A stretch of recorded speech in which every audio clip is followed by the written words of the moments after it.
Am I the A for refusing to let my sister film my infertility journey for her mommy vlog? My sister Rachel, 32 Univale, runs a successful parenting and lifestyle YouTube channel with 400K subscribers. She posts about her 3 kids, pregnancy journeys, and authentic motherhood. I'm 29-year-old female, struggling with infertility after 2 years of trying and 3 failed IVF cycles. Last month, Rachel asked if she could document my infertility journey for her channel. She said it would add depth to her content and help other women going through similar struggles. She wanted to film me doing injections, going to appointments, discussing the emotional toll, and potentially document a future pregnancy if treatment works. I immediately said no. My infertility is private and painful. I don't want my worst moments broadcast to hundreds of thousands of strangers. Rachel got upset, saying I was being selfish because her platform could help so many women feel less alone. She's built her brand on authenticity and thinks showing, quote, the full spectrum of women's experiences would be meaningful content.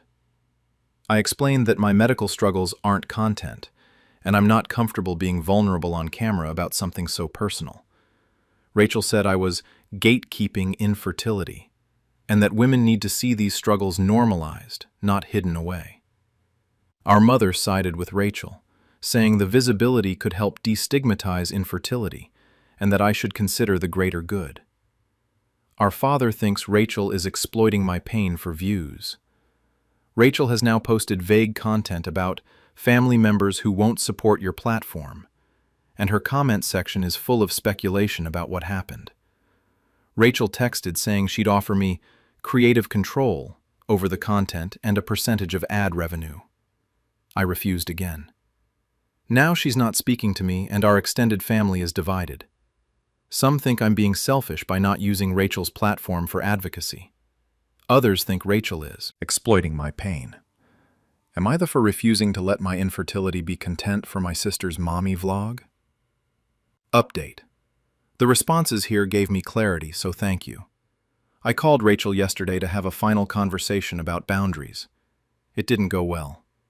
Rachel showed up at my house unannounced with her camera operator.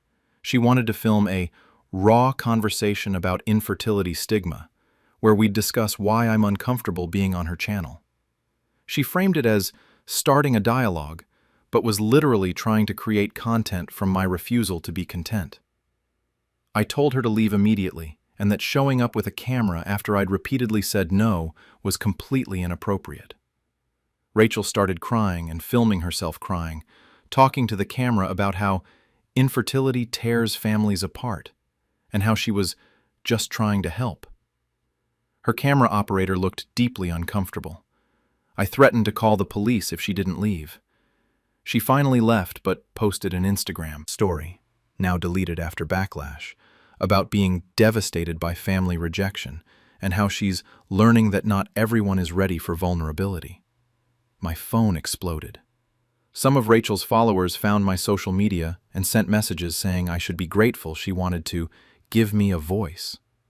Others sent support saying Rachel crossed major boundaries. My mother called saying I humiliated Rachel and should apologize. My father is furious at Rachel and said she's lost perspective about what's appropriate to film. Rachel's husband called to apologize and said Rachel has become obsessed with content, and he's been trying to talk to her about boundaries. Apparently, this isn't the first time she's pushed people in their lives to participate in the vlog. I've blocked Rachel on everything and told my mother I won't have contact with Rachel until she acknowledges what she did was wrong. My mother says I'm destroying the family over social media and should be more understanding. Final update. Things escalated, then resolved in an unexpected way. Rachel posted a video titled, "When Family Sets Boundaries," where she talked vaguely about someone close to her refusing to share their story. She never named me, but included enough details that followers figured it out. My Instagram and Facebook were flooded with messages from her followers, some supportive but many calling me selfish. I consulted with a lawyer about whether Rachel's video violated any privacy laws. While filming me without consent on my property was questionable, the vague video wasn't technically illegal. But my lawyer sent Rachel a cease and desist letter, demanding she remove content alluding to my medical situation and stop discussing me on her platform. Simultaneously, Rachel's sponsor brands started noticing the backlash. Several parenting sites wrote articles about influencer ethics and boundary violations, using Rachel's situation as an example without naming her directly. 3 of her major sponsors, a baby product company, a meal kit service, and a diaper brand, paused their partnerships pending internal review of brand alignment. Losing sponsors got Rachel's attention fast. She posted an apology video titled, "I Got It Wrong," where she acknowledged pushing family members to participate in content, not respecting boundaries, and letting her platform growth take priority over relationships. She specifically apologized to an unnamed family member, clearly me, and committed to reevaluating what's appropriate to share. Her comment section was mixed. Some praised her accountability, others said it seemed motivated by losing sponsors rather than genuine remorse. Rachel texted, asking if we could talk. We met at a neutral location, a coffee shop, no cameras. She apologized sincerely, admitting the sponsor losses made her realize how much she'd prioritized content over people. She said she'd been viewing everything through a "what would make good content" lens and had lost sight of normal boundaries. I accepted her apology but told her rebuilding trust would take time. We agreed on clear boundaries. My infertility is completely off limits for her platform. She won't post about me without explicit permission. And if I'm ever in the background of family content, my face must be blurred or cropped out. My mother is relieved we're speaking again, but still thinks I overreacted with the lawyer. My father thinks the lawyer was exactly what was needed to establish serious consequences. Rachel has been respecting the boundaries so far. Her content has shifted slightly, still parenting-focused but less raw and vulnerable content, exploiting difficult moments. Some followers complained about the change, but others said her content feels more respectful now. I'm still going through IVF. It's still hard. But at least I know my hardest moments won't become monetized content for someone else's brand. And honestly, that's worth the family drama. Am I they for refusing to terminate a pregnancy I'm carrying as a surrogate for my friends? I, 29-year-old female, am a gestational surrogate for my friends Marcus, 34-year-old male, and Tyler, 36-year male, a married gay couple. They used an egg donor and Marcus's sperm. I'm carrying their biological child, genetically not related to me at all. I offered to be their surrogate because they're dear friends, and I'd already had 2 easy pregnancies with my own children. I'm now 22 weeks pregnant. At the anatomy scan, we learned the baby has a severe heart defect and likely Down syndrome. Further testing confirmed trisomy 21 and a complex cardiac condition requiring multiple surgeries after birth. Marcus and Tyler have decided they want to terminate the pregnancy. They explained they're not equipped to handle a child with significant special needs, the medical costs, the intensive care requirements, the uncertainty about quality of life. They said they'll try again with a different embryo. The legal contract I signed gives them final decision-making authority about the pregnancy, including termination. Their lawyer reminded me that I agreed to this, but I don't want to terminate. I'm 22 weeks along. I feel the baby moving. I've bonded with this pregnancy. The baby is viable with medical intervention. Down syndrome isn't a fatal diagnosis, and the heart defect is serious but surgically treatable. I told Marcus and Tyler I can't go through with an abortion. They were shocked and angry.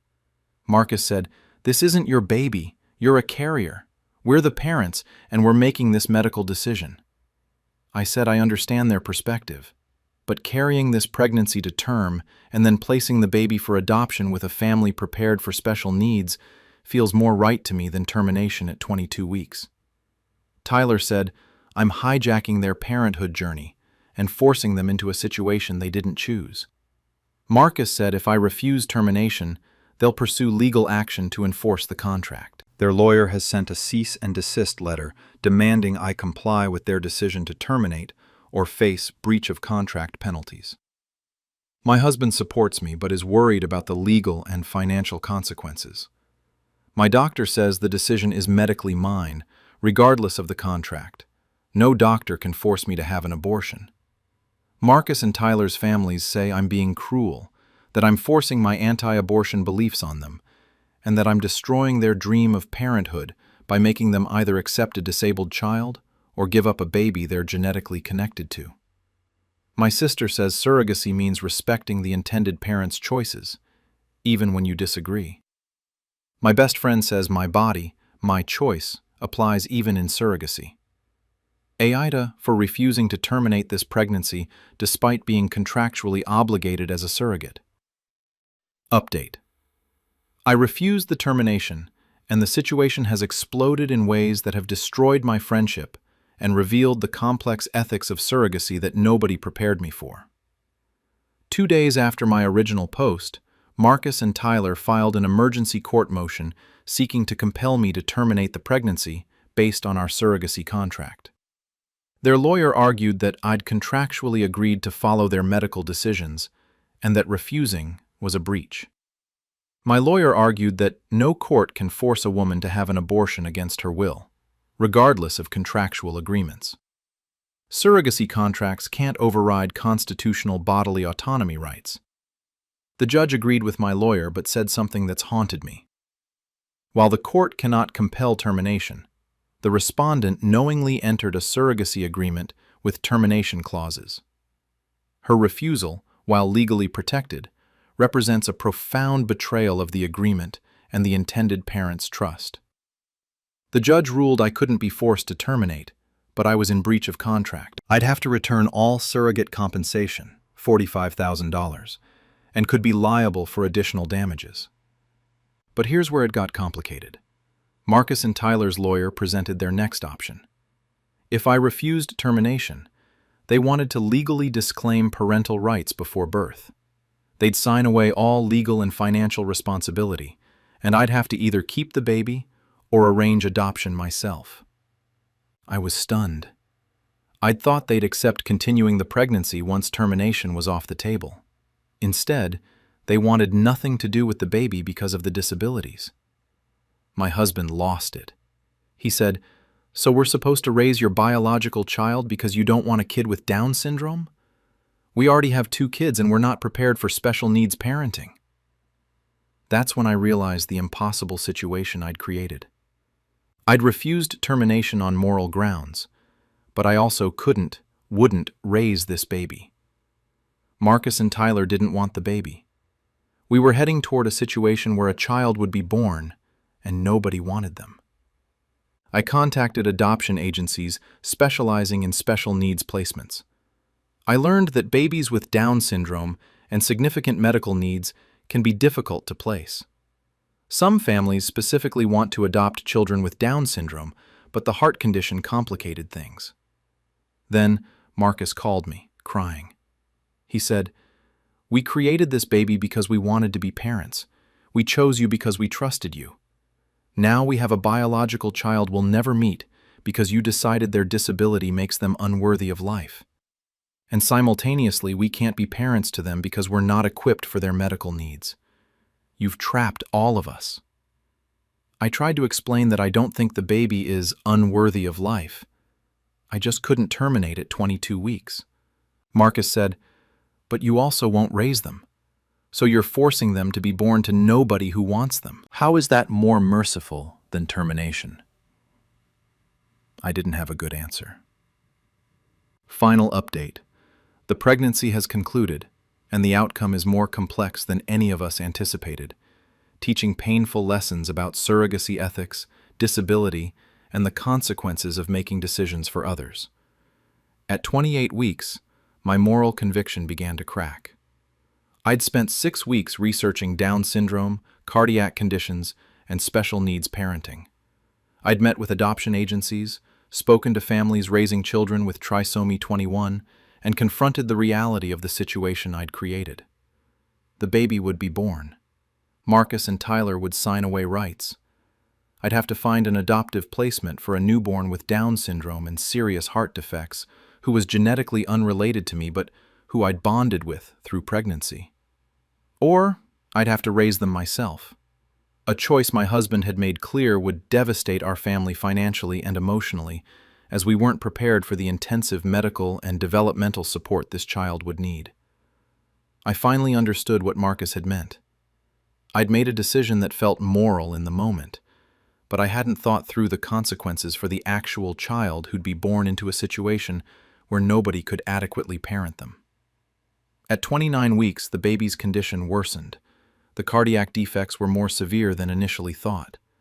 The medical team said the baby would require surgery within hours of birth and had a 40% chance of surviving the first year, even with aggressive intervention. I called Marcus and Tyler. We met with a genetic counselor and the pediatric cardiac team together.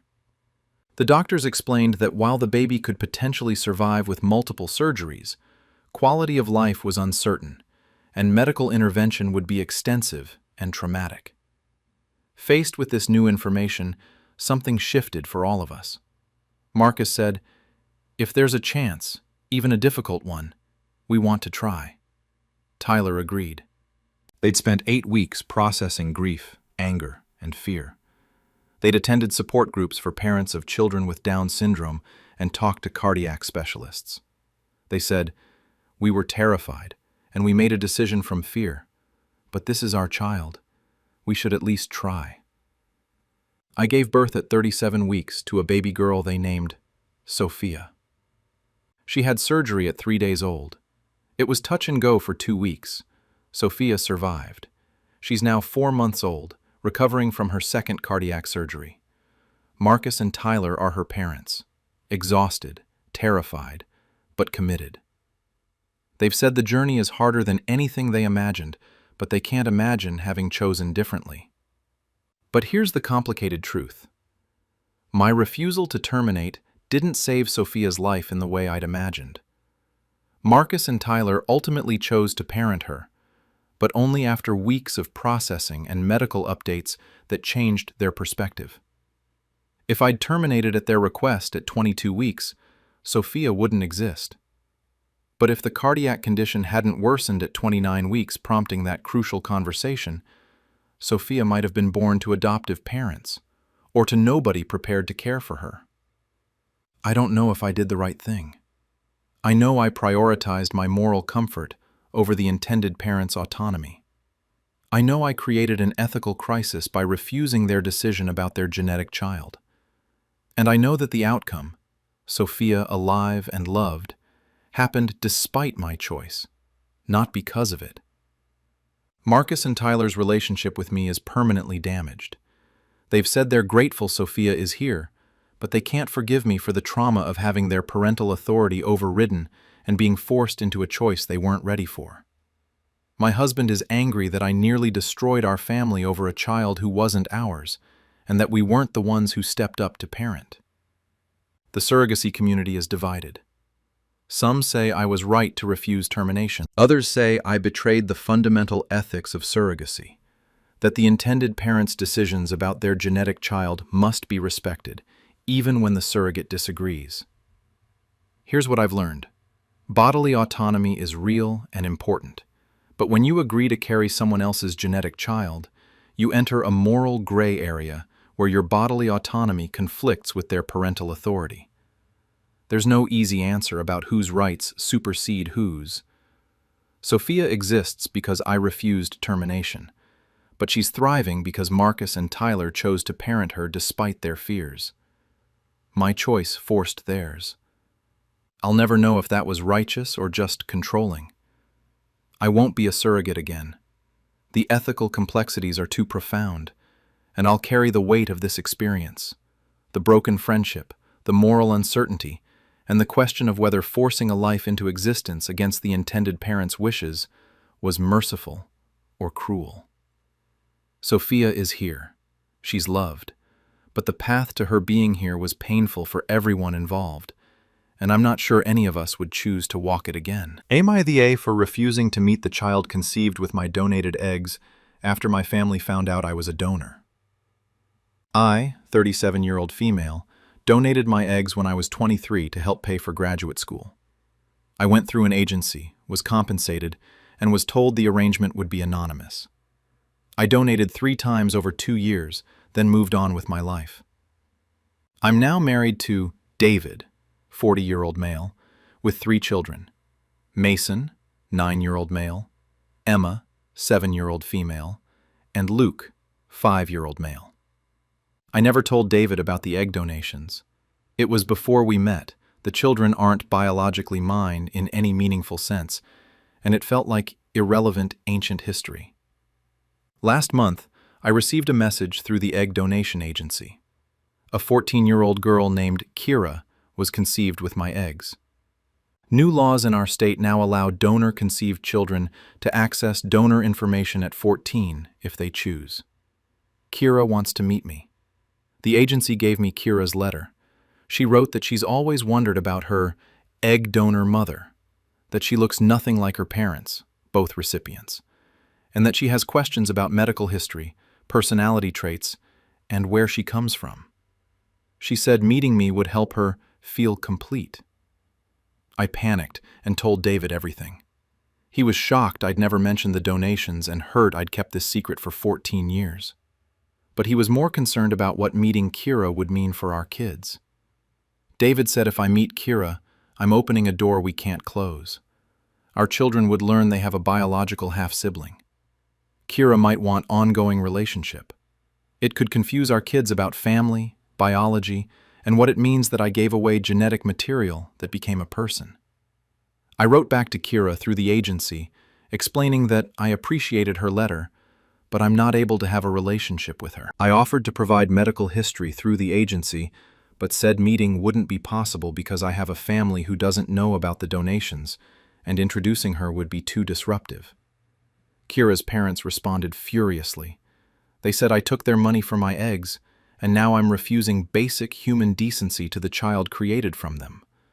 They said Kira is devastated and feels rejected by her biological mother. My best friend says I'm being cruel to a teenager going through identity struggles. David supports my decision, but admits he's uncomfortable with the whole situation. The agency counselor says donor-conceived children often struggle with identity, and that meeting donors can be therapeutic. AITA for refusing to meet the child conceived from my donated eggs? Update.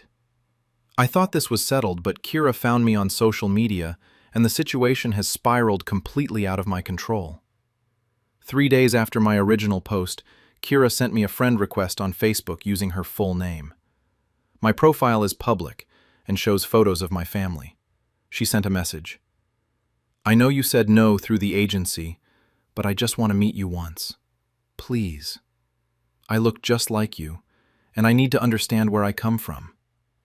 Before I could respond, my daughter Emma saw the message notification on my phone. She asked who Kira was. I froze. Emma read enough of the message to ask, "Why does she say she looks like you?" I had to tell my 7-year-old that I donated eggs before I met Daddy, and that a girl was born from those eggs. Emma asked, "So she's my sister?" I tried to explain that Kira is not her sister. She has different parents. We just share some DNA. Emma started crying, saying she wanted to meet her sister and why was I hiding her. David came home to chaos. Emma was crying about the secret sister. Mason overheard and had questions, and I was having a panic attack. David was furious, not at me, but at Kira for contacting me directly after I'd said no through official channels. Then it got worse. Kira's parents called our house. They'd apparently helped her find me online. Kira's father said I'd traumatized their daughter by rejecting her, and that the least I could do was meet her once to provide closure. David told them to stop contacting us or we'd pursue a restraining order. They said we were being cruel to a child struggling with her identity. The next day, Kira showed up at my house. She'd somehow found our address, possibly through public records or social media location tags. She knocked on the door while I was home alone with the kids. When I answered, she said, "Please, I just need 5 minutes." She looked exactly like Emma. Same eyes, same smile, same mannerisms. It was like looking at my daughter in 7 years. I told her she couldn't be there, that she needed to go through the agency, and that showing up at my house was inappropriate. She started crying, saying she'd traveled 2 hours on a bus without telling her parents because she had to see me. I let her inside. I couldn't leave a 14-year-old crying on my porch, and called her parents to pick her up. While we waited, Kira talked non-stop. She showed me photos of herself at different ages, pointed out features we share, and asked rapid-fire questions. "What's your medical history? Are you good at math? Do you have anxiety? What's your ancestry?" Mason and Emma watched from the stairs. Mason asked, "Is that our sister?" Kira's face lit up and she said, "I guess I kind of am." I said firmly, "No, you're not." The look on Kira's face, devastation, rejection, hurt, will haunt me forever. Final update. The situation has resolved in a way that's messy, painful, and has no clear right answer, but we've found an imperfect peace. After Kira's parents picked her up from my house, they threatened legal action for emotional distress caused by my rejection. My lawyer said they had no case. Egg donation agreements don't create parental obligations, but the threat was terrifying anyway. Meanwhile, my children wouldn't let it go. Emma kept asking about the girl who looks like us. Mason Googled egg donation and came to me with questions about biology and why I gave away a baby. I had to explain, age appropriately, that I didn't give away a baby. I donated cells that helped another family have a baby they desperately wanted. The children Kira's parents had would be my kid's biological half-sibling in terms of DNA, but not in terms of family. Emma asked the question that broke me. "If you gave away eggs that made her, does that mean you could give us away too?" That's when I realized my refusal to acknowledge Kira was creating more harm than meeting her ever could. My kids were now afraid of being given away because they couldn't understand the difference between donation and abandonment. I called Kira's parents and proposed a compromise. One meeting, supervised, with clear boundaries. I'd answer Kira's medical and genetic questions, meet her briefly so she could see me and get closure, and then we'd maintain minimal contact, perhaps annual updates but no ongoing relationship. The meeting happened last week with both families present and a counselor mediating. Kira brought a list of 47 questions. We spent 2 hours going through them. Medical history? I have anxiety. My father had diabetes. My grandmother had breast cancer at 60. Talents? I'm musical but not athletic. I'm good at languages. Why did I donate? I needed money and wanted to help people who couldn't have children. Did I think about her over the years? Honestly, no. I thought about the donation as a medical procedure, not as children being born. That last answer hurt Kira, but her therapist had told her she needed to hear the truth. Most egg donors don't think of the donations as creating children they have relationships with. Then Kira asked, "Do you wish you'd never donated, now that it's complicated?" I said honestly, "No. Because you exist, and your parents love you, and that's a good thing. But I wish the laws had been different so you didn't expect a relationship I can't provide." Kira's mother, the woman who carried and raised her, spoke up. She said, "Kira, I know you've been searching for something in your donor, but I'm your mother. The woman who gives you DNA isn't the same as the woman who raises you." Kira started crying and said, "I know you're my real mom, but I look nothing like you, and I needed to know where my face came from." That's when I understood. Kira wasn't looking for another mother. She was looking for an explanation for why she looked so different from her family. We established new boundaries. I'd provide annual medical updates through the agency. Kira could send one letter per year with questions, which I'd answer. We'd have no in-person contact unless Kira requested it when she turned 18. My children are adjusting. Emma understands better now that Kira is someone who shares some of Mom's DNA but has her own family. Mason is fascinated by genetics and has been researching heredity for a school project. David is still processing his feelings about my secrecy. We're in couples counseling addressing why I didn't tell him and what it means that I kept such a significant part of my history hidden. Here's what I've learned. Egg donation seems simple when you're 23 and need money. You sign papers, go through procedures, get paid, and assume it's over. But those eggs become people with feelings, identities, and questions. The laws changed because donor-conceived children deserve access to their genetic origins. That's fair. But it creates complicated situations for donors who never intended to be findable, who built families without disclosing donations, and who now have to navigate relationships they never anticipated. Kira isn't my daughter, but she's not a stranger either. She's someone I helped create through a medical donation, who shares my DNA, and who deserves answers about her genetic heritage. We're all doing the best we can with a situation that has no roadmap. Kira is getting the medical information and genetic context she needs. My children understand the complexity of biological versus family relationships, and I'm learning that choices I made at 23 have ripple effects I never imagined. It's not a happy ending, but it's an honest one. And sometimes that's all complicated situations allow. Am I the mind for telling my sister that her adopted son is actually my biological child? I, 34-year-old female, gave birth to a son when I was 19 and placed him for adoption through a private agency. It was a closed adoption. I never knew who adopted him, and they didn't know my identity. I've thought about him every day for 15 years, but respected the closed arrangement. My sister, Claire, 39-year-old female, and her husband, Jason, 41-year-old male, struggled with infertility for years.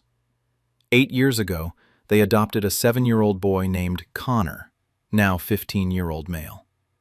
I've been Uncle Connor's aunt his entire time with our family, never knowing the truth. Last month, Connor did a DNA test for a school genealogy project. The results showed he's my biological nephew, not through Claire, but through me. We matched as biological mother and son. Connor was confused and showed Claire the results. She called me in shock. I had to tell her the truth. Connor is the baby I placed for adoption 15 years ago. The adoption agency had matched him with my own sister without either of us knowing. Claire is devastated. She feels like I stole her son, and that our entire relationship has been a lie. She said if she'd known Connor was my biological child, she would have wanted me to be honest from the beginning. And she's questioning whether the adoption agency violated ethics by placing a child with the biological mother's family without disclosure. Jason is furious with me for keeping this secret, even though I genuinely didn't know Connor was my biological son until the DNA test. He thinks I should have told them about my adoption history when they were going through their adoption process, so they could make an informed decision. Connor is confused and hurt. He asked me, "Did you know I was your son, and you just pretended to be my aunt?" I told him no, I had no idea, but he doesn't believe me. Claire has demanded I tell our parents the truth. I've kept my teenage pregnancy secret from them for 15 years. They don't know Connor is their biological grandson. Claire says they deserve to know, and that keeping this secret is depriving Connor of his real family history. I said telling them would destroy their image of me and create chaos in Connor's life when he's already processing this revelation. Claire says I'm being selfish, and that Connor has a right to know his full biological family, including his biological grandparents. My therapist says I have a right to privacy about my teenage pregnancy.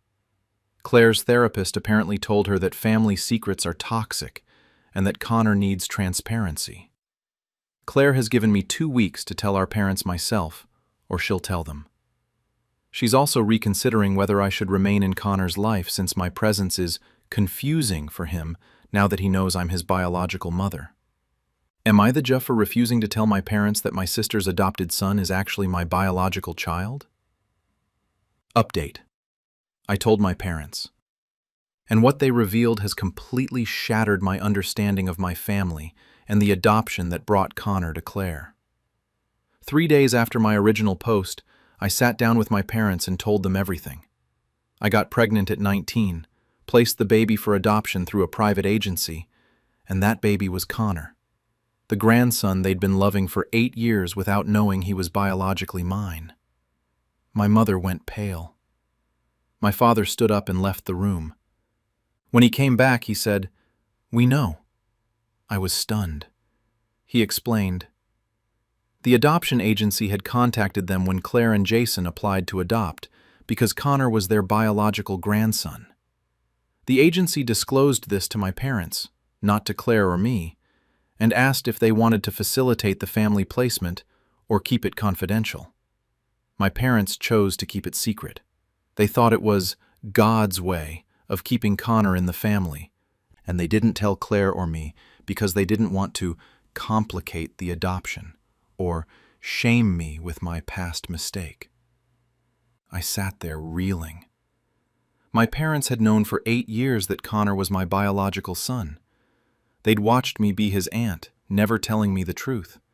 They'd celebrated holidays, birthdays, family events, knowing a secret that would have changed everything. My mother said, "We thought it was better this way.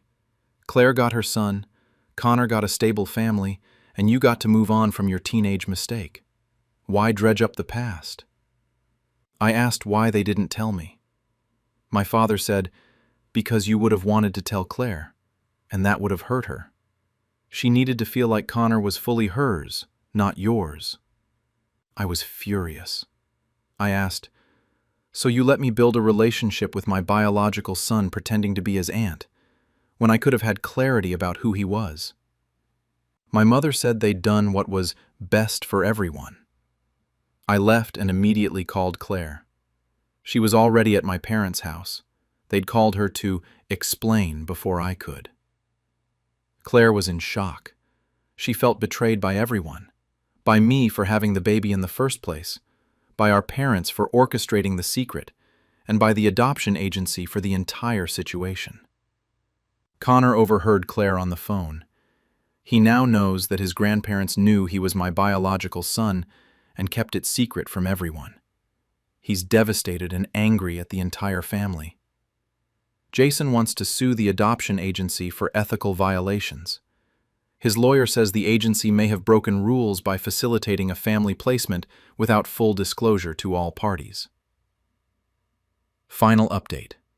The adoption agency investigation has revealed a conspiracy of good intentions that destroyed trust across our entire family, and we're all trying to rebuild from the rubble. Jason's lawyer filed a complaint with the state adoption board. The investigation revealed that the agency had a policy of facilitating family placements when appropriate, but had interpreted appropriate to mean keep secrets from some family members if disclosure might discourage the adoption. The caseworker who handled Connor's placement admitted she'd told my parents that Connor was my biological son because she thought they'd want to know their grandson was coming into the family. My parents told her not to disclose this to Claire or me because they wanted Claire to bond with Connor without the complication of him being her sister's child. The agency went along with this because everyone thought they were acting in Connor's best interest, that being placed with his biological aunt, who didn't know she was his biological mother, was better than being placed with strangers. The state board ruled the agency had violated ethical disclosure requirements. The agency has been fined and required to update their policies, but that doesn't fix our family. Connor has been in intensive therapy. He's angry at everyone, at me for giving him away, at Claire and Jason for not being his real parents, at my parents for lying, and at himself for doing the DNA test that revealed everything. His therapist says he's experiencing an identity crisis common in adopted children who discover unexpected biological connections, compounded by the layers of family deception. Claire and I are in family therapy together. She's working through her feelings about raising my biological child without knowing it. She said, "I loved him as my son. I still love him as my son. But now I wonder if you were always his real mother, and I was just the stand-in." I told her, "You are his real mother. You're the one who raised him, loved him, parented him. I'm the person who gave birth to him and made an adoption plan. Biology doesn't erase 8 years of motherhood." Slowly, Claire is accepting that, but she's also angry at me for the pregnancy itself, which is complicated and probably irrational but understandable. My relationship with my parents is shattered. I've told them their choice to keep this secret for 8 years was a betrayal of both me and Claire. They maintain they did what was best, but have agreed to family therapy. Connor asked me directly, "If you'd known Claire was adopting your baby, would you have said no?" I answered honestly, "I don't know. Maybe I would have wanted you to go to someone outside the family so I didn't have to see you all the time knowing I gave you up. Or maybe I would have thought being with family was better. I'll never know, because that choice was taken from me." He asked, "Do you wish you'd kept me?" I said, "I wish I'd been older and more stable so keeping you would have been possible. But I can't regret the choice I made because it brought you to Claire and Jason, who've been wonderful parents. What I regret is that nobody told us the truth so we could all make informed decisions." Connor is slowly stabilizing. He's decided to call Claire and Jason Mom and Dad because that's who they are, and to call me by my first name because Aunt feels weird now, but you're not really my mom either. That hurts, but I understand. I'm not his mother in any meaningful sense except genetics. Claire is his mother. I'm the biological relative who's been part of his life in a different role. We've established new family boundaries. My parents must acknowledge their decision to keep secrets was harmful and work on rebuilding trust. Claire and I are working through our complicated feelings in therapy. Connor gets to define our relationships on his terms. No more family secrets. The biggest lesson: good intentions don't justify deception. My parents thought they were protecting everyone. The adoption agency thought they were facilitating a positive outcome. But all those good intentions created a web of secrets that exploded when Connor did a simple DNA test. Connor will carry this complexity forever. He'll always know he was adopted by his biological aunt who didn't know she was his biological mother, raised by parents who didn't know he was their nephew, and loved by grandparents who knew the truth and kept it hidden. That's a heavy burden for a 15-year-old. All we can do now is be honest, get therapy, and help him build an identity that integrates all these complicated truths. I lost the right to be Connor's mother when I placed him for adoption at 19. Claire earned the right to be his mother by raising him for 8 years. And we all lost something when the truth was kept secret. The chance to navigate this complexity with honesty from the beginning. We're rebuilding, slowly, with truth instead of secrets this time. And maybe that's the best outcome this situation allows. Am I the A for refusing to give my best friend's ashes to their family after I scattered them? I, 29-year-old female, lost my best friend, Jordan, 29-year-old male, to suicide 6 weeks ago. Jordan and I had been inseparable since college, closer than siblings, though our relationship was purely platonic. Jordan struggled with depression for years, and despite therapy and medication, took their own life in August. 3 weeks before Jordan died, we took a camping trip to Crater Lake in Oregon, a place we'd visited every summer since we were 21. During that trip, Jordan asked me to promise that if anything happened to them, I'd scatter their ashes at Crater Lake, rather than letting their family bury them. I thought it was a dark joke. Jordan said, "I'm serious. My family will want a traditional funeral and a grave, but I want to be at the lake. Promise me." I promised. After Jordan died, their family planned a traditional funeral with burial in the family plot. I attended, but felt sick knowing this wasn't what Jordan wanted. Jordan's parents asked if I wanted to say something during the service. I declined. Jordan's will designated me as executor and left instructions: cremation, ashes to be scattered at Crater Lake by me specifically. Jordan's parents were shocked and angry. They said Jordan was clearly not thinking straight when they wrote the will, and that they wanted their child buried properly where they could visit. I followed Jordan's wishes. I drove to Crater Lake and scattered the ashes at the spot where we'd camped hundreds of times, where Jordan had explicitly asked to be released. Jordan's mother is devastated. She showed up at my apartment yesterday, sobbing, begging me to tell her I hadn't really scattered all the ashes. When I confirmed I had, she asked if I'd collected any dirt or rocks from the site, so she'd have something of Jordan to hold. I said I hadn't. She called me cruel and said I'd stolen her only chance to have a grave to visit, to have a place to bring flowers, to have closure. Jordan's father texted saying, "I'm selfish for prioritizing Jordan's irrational final wishes over the family's need to grieve properly." He said parents should have final say over their child's remains, regardless of what the will says. My own parents think I should have compromised, maybe kept half the ashes for the family plot and scattered half. My sister says I was technically right, but emotionally insensitive.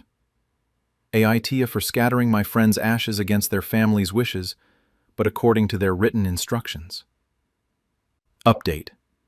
I thought following Jordan's explicit wishes was the end of it, but Jordan's family has escalated this situation in ways I never imagined. 4 days after my original post, Jordan's parents filed a lawsuit against me for improper disposal of human remains and emotional distress. Their lawyer argues that Jordan was mentally ill when they wrote the will, that suicide proves they weren't of sound mind, and therefore their final wishes should be void. They're demanding I pay them $50,000 in damages for destroying their ability to properly mourn their child, and that I be required to retrieve ashes or soil from Crater Lake to give them something to bury. I've hired a lawyer. She says their case is legally weak. Jordan's will was properly executed, and mental illness doesn't automatically invalidate legal documents. But fighting the lawsuit will cost me thousands in legal fees that I don't have. The worst part came 3 days ago. Jordan's mother posted on Facebook about the situation, painting me as someone who stole her son's ashes and dumped them in a lake against the family's wishes. She didn't mention the will or Jordan's explicit instructions. The post went semi-viral in our community.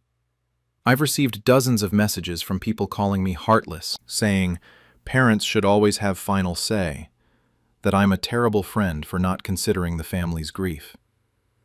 Some of Jordan's other friends reached out supporting me, saying they knew Jordan hated the idea of traditional burial and that I honored their wishes. But others said I should have been the bigger person and let Jordan's parents have what they needed to grieve. Then Jordan's sister, Maya, 26-year-old female, contacted me privately. She said she needed to tell me something the rest of the family doesn't know. Maya revealed that Jordan had explicitly talked to her about the will 2 months before their death. Jordan had told Maya, "Mom and Dad will lose it when they find out I want to be scattered, not buried. They'll try to fight it. Promise me you'll back up my name if they give her trouble." Maya had promised, but after Jordan died, seeing her parents' devastation, she didn't have the courage to speak up. She said, "I let them file this lawsuit even though I know you were doing exactly what Jordan wanted. I'm so sorry." I asked Maya if she'd be willing to provide a statement to my lawyer. She said she would, but she's terrified of her parents' reaction when they find out she knew about Jordan's wishes and stayed silent. Final update. The lawsuit has been resolved, but the aftermath has permanently fractured Jordan's family and taught me difficult truths about grief, control, and honoring the dead. Maya provided a sworn statement to my lawyer confirming that Jordan had discussed the will with her and explicitly stated they didn't want burial. My lawyer presented this to Jordan's parents' attorney, along with text messages between Jordan and me discussing the Crater Lake scattering plan. Faced with evidence that Jordan's wishes were clearly stated, consistent, and communicated to multiple people, Jordan's parents' lawyer advised them to drop the lawsuit. Jordan's father agreed. Jordan's mother refused. The case went to a preliminary hearing. The judge reviewed the evidence: Jordan's will, Maya's statement, our text messages, and Jordan's medical records showing they'd been in treatment and stable before their death. The judge ruled that Jordan had been competent when writing the will and that their wishes were legally binding. The lawsuit was dismissed. But the judge said something that's haunted me. This court recognizes that legal correctness and emotional healing are not the same thing. The respondent followed the law and the decedent's wishes, but this family's grief is real, and no legal ruling will resolve it. Jordan's mother left the courtroom sobbing. As she passed me, she said, "I hope you're happy. You got to keep your promise to Jordan, and I'll never have a place to visit my child." That broke me. Because she was right. I did what Jordan wanted, but it came at the cost of their mother's ability to grieve in the way she needed. 2 weeks after the hearing, I drove back to Crater Lake. I collected rocks from the spot where I'd scattered Jordan's ashes, along with wildflowers from the area. I put them in a small wooden box with a photo of Jordan and me at the lake. I mailed the box to Jordan's mother with a note. Jordan loved this place. These rocks and flowers are from the exact spot where I scattered the ashes. I know it's not the same as having Jordan's remains, but this is a piece of the place Jordan chose to rest. I'm sorry I couldn't give you what you needed, but I hope this brings you some small comfort. Jordan's mother called me 3 days later. She was crying, but calmer than I'd ever heard her since Jordan's death. She said, "Thank you for this. It's not what I wanted, but it's something." I put the box next to Jordan's photo in the living room. It's not a grave, but it's a place I can go. She also said, "I don't forgive you for taking away my chance to bury my child, but I understand you did what Jordan asked. I'm trying to accept that Jordan's wishes mattered, even if I disagree with them." We're not reconciled. We may never be. But we've reached a fragile truce. Maya is in therapy, processing her guilt about not speaking up sooner. Her relationship with her parents is strained. They feel betrayed that she knew about Jordan's wishes and stayed silent during the funeral planning. Jordan's father sent me a brief email. "I still think you should have let us bury Jordan, but the judge made it clear Jordan wanted something different. I have to accept that, even though it hurts. Thank you for the rocks and flowers for Jordan's mother. It helped her more than you know." Here's what I've learned. Honoring someone's final wishes sometimes means causing pain to the people who loved them. Jordan wanted to be scattered at Crater Lake. Their mother wanted to bury them in a family plot where she could visit. These wishes were mutually exclusive. I chose Jordan's wishes because they wrote them down, told multiple people, and had legal right to decide their own final resting place. But that doesn't make their mother's grief less valid or her need for a grave less real. Death doesn't just affect the person who dies, it affects everyone left behind, all trying to grieve in their own ways, sometimes with incompatible needs. Jordan is at Crater Lake, where they wanted to be. Their mother has rocks and flowers from that place, which isn't what she wanted, but is something. And I live with the knowledge that doing the right thing sometimes means breaking someone's heart. I hope Jordan is at peace. I hope their mother finds peace too. And I hope that someday the family can visit Crater Lake and feel close to Jordan there, even if it's not the grave they wanted. That's the best outcome this situation allows. Not happy, not fair, just the truth of complicated grief and impossible choices. I kept my promise to Jordan, and I'll carry the weight of what that promise cost their family for the rest of my life. AITA for backing out of being a surrogate for my sister, after I got into a serious relationship. I, 28-year-old female, agreed 18 months ago to be a gestational surrogate for my sister, Beth, 35-year-old female, and her husband, Craig, 37-year-old male. Beth has severe endometriosis and can't carry a pregnancy. They'd use their own embryos via IVF. I'd just be the carrier.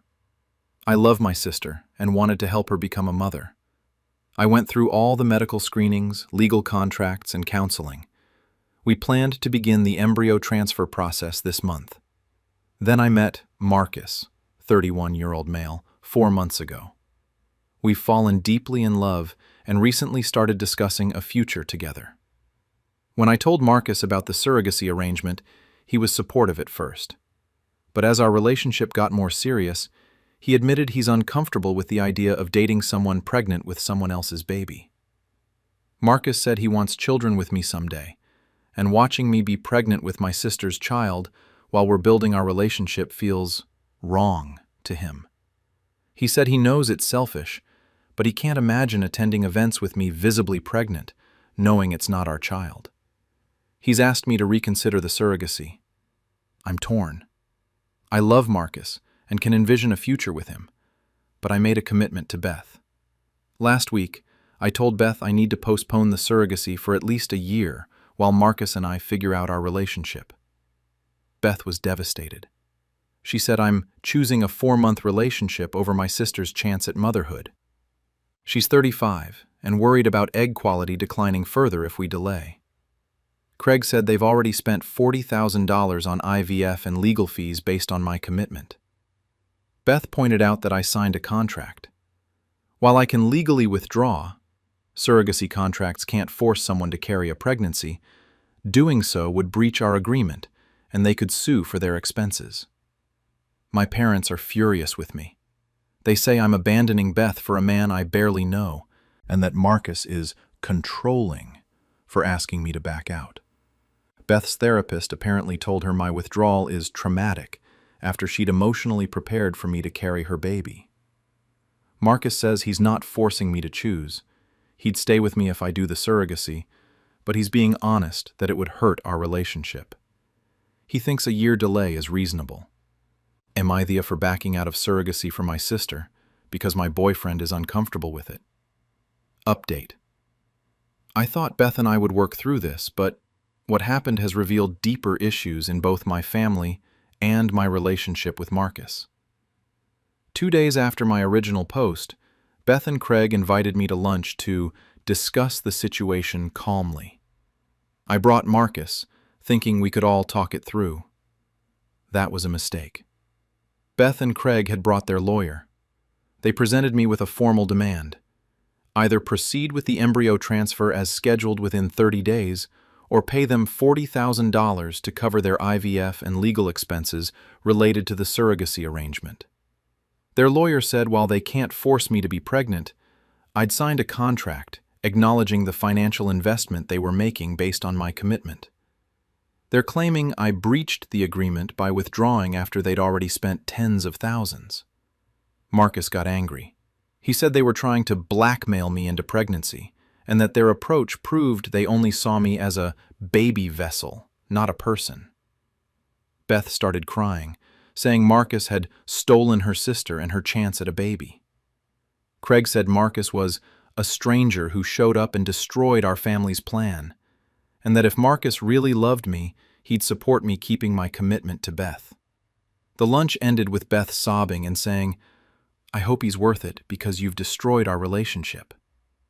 I consulted my own lawyer. She reviewed the contract and said Beth and Craig's case for financial recovery is actually fairly strong. I'd signed an agreement acknowledging their financial investment and agreeing to proceed unless medically unable. Changed my mind because of my boyfriend might not be sufficient grounds to avoid compensating their expenses. But here's where things got really complicated. I discovered I'm pregnant with Marcus's baby. Unplanned, but confirmed by 3 tests and my doctor.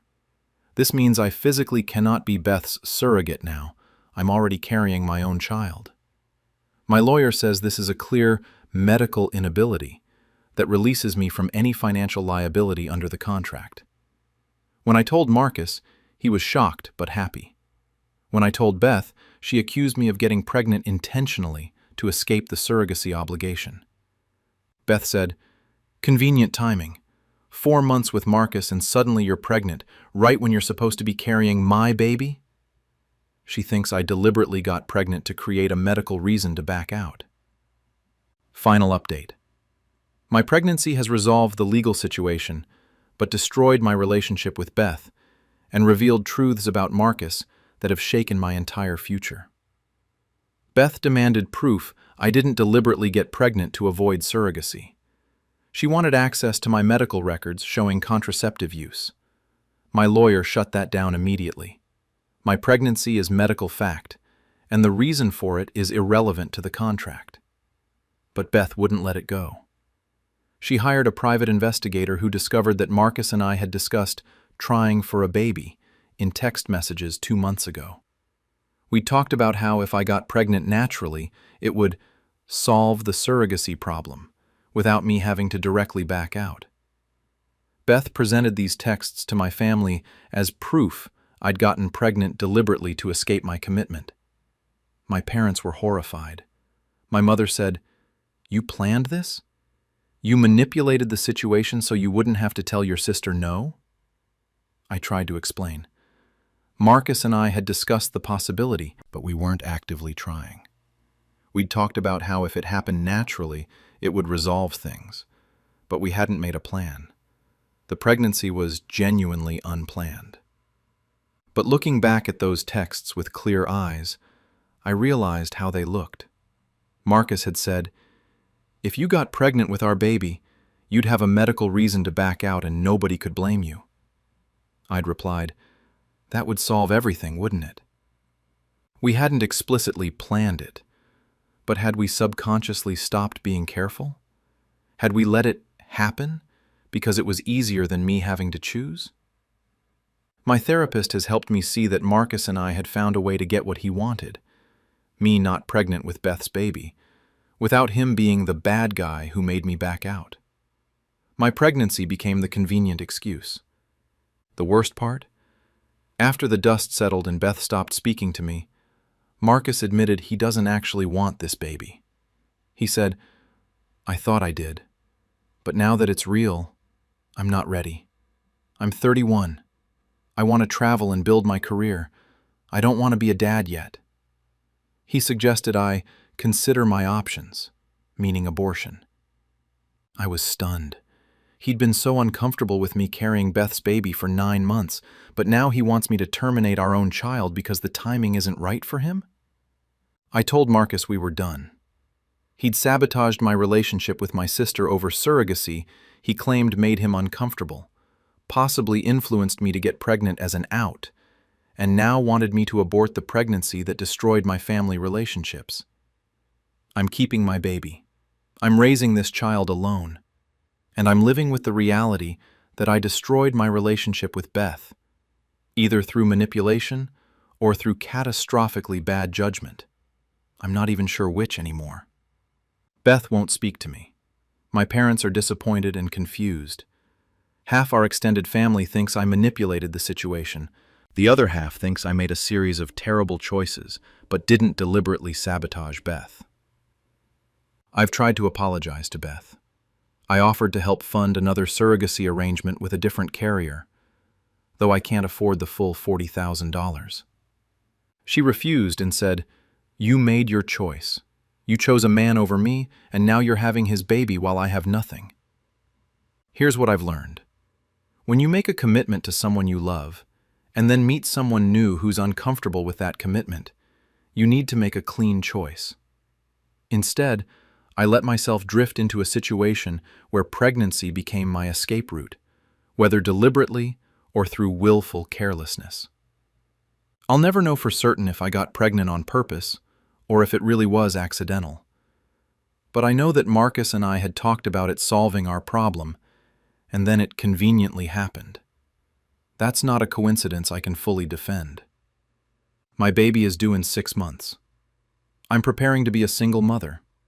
Marcus wants nothing to do with us.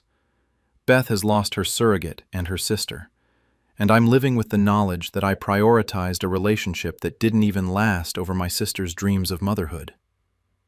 I don't know if Beth will ever forgive me. I don't know if I'll ever forgive myself. But I'm committed to this child, and to living with the consequences of my choices, however deliberate or unconscious they were. Sometimes there's no clear line between accident and manipulation, between protecting yourself and hurting others. I'm somewhere in that gray area, and I'll be here for the rest of my life. AITA for requiring my family to learn basic sign language if they want to see my deaf daughter. I, 35-year-old female, have a 7-year-old daughter, Sophie, who has been profoundly deaf since birth. She uses American Sign Language, ASL, as her primary language, and wears cochlear implants that help but don't restore normal hearing. She can understand some speech with the implants and lip reading, but ASL is how she communicates most naturally and fluently. My extended family has never made effort to learn ASL. At family gatherings, they talk over and around Sophie, occasionally directing simplified questions at her that I have to interpret. Sophie sits there, watching people's mouths move, understanding fragments left out of conversations and jokes. She's told me she feels invisible at family events. I've asked family members to learn basic ASL for years. A few picked up hello and thank you, but nothing more. They say it's too hard, and that Sophie needs to work on her speech instead of expecting everyone else to accommodate her. Last month, I announced a new boundary. If family members want Sophie at gatherings, they need to learn at least 20 basic signs within 3 months. I provided free online resources, offered to teach them myself, and said I'd assess their progress before bringing Sophie to future events. My mother was furious. She said I'm being unreasonable and isolating Sophie from family by making demands. My brother said learning a new language is too much to ask, and that Sophie should just try harder to speech read and speak verbally. I said Sophie shouldn't have to work harder to access her own family. They should meet her halfway. If they can't learn 20 basic signs in 3 months, they don't care enough about communicating with her. My mother says I'm punishing the family and using Sophie as a weapon. She's threatening to exclude us from Thanksgiving if I don't drop this requirement. Am I for requiring family to learn basic sign language to see my daughter? Update. Thank you for the overwhelming support. I stuck to my boundary, and things exploded before getting better. For some relationships and ending others. 2 weeks after my original post, my mother called a family meeting at her house to resolve this sign language issue. I brought Sophie, thinking it would be a chance for family to commit to learning ASL. Instead, it was an intervention. 10 family members sat in my mother's living room, and one by one, they told me why my requirement was unreasonable. My brother said Sophie is smart enough to learn to read lips better, and I'm enabling her disability by not forcing her to adapt. My aunt said her grandson has autism and doesn't get special treatment, so why should Sophie?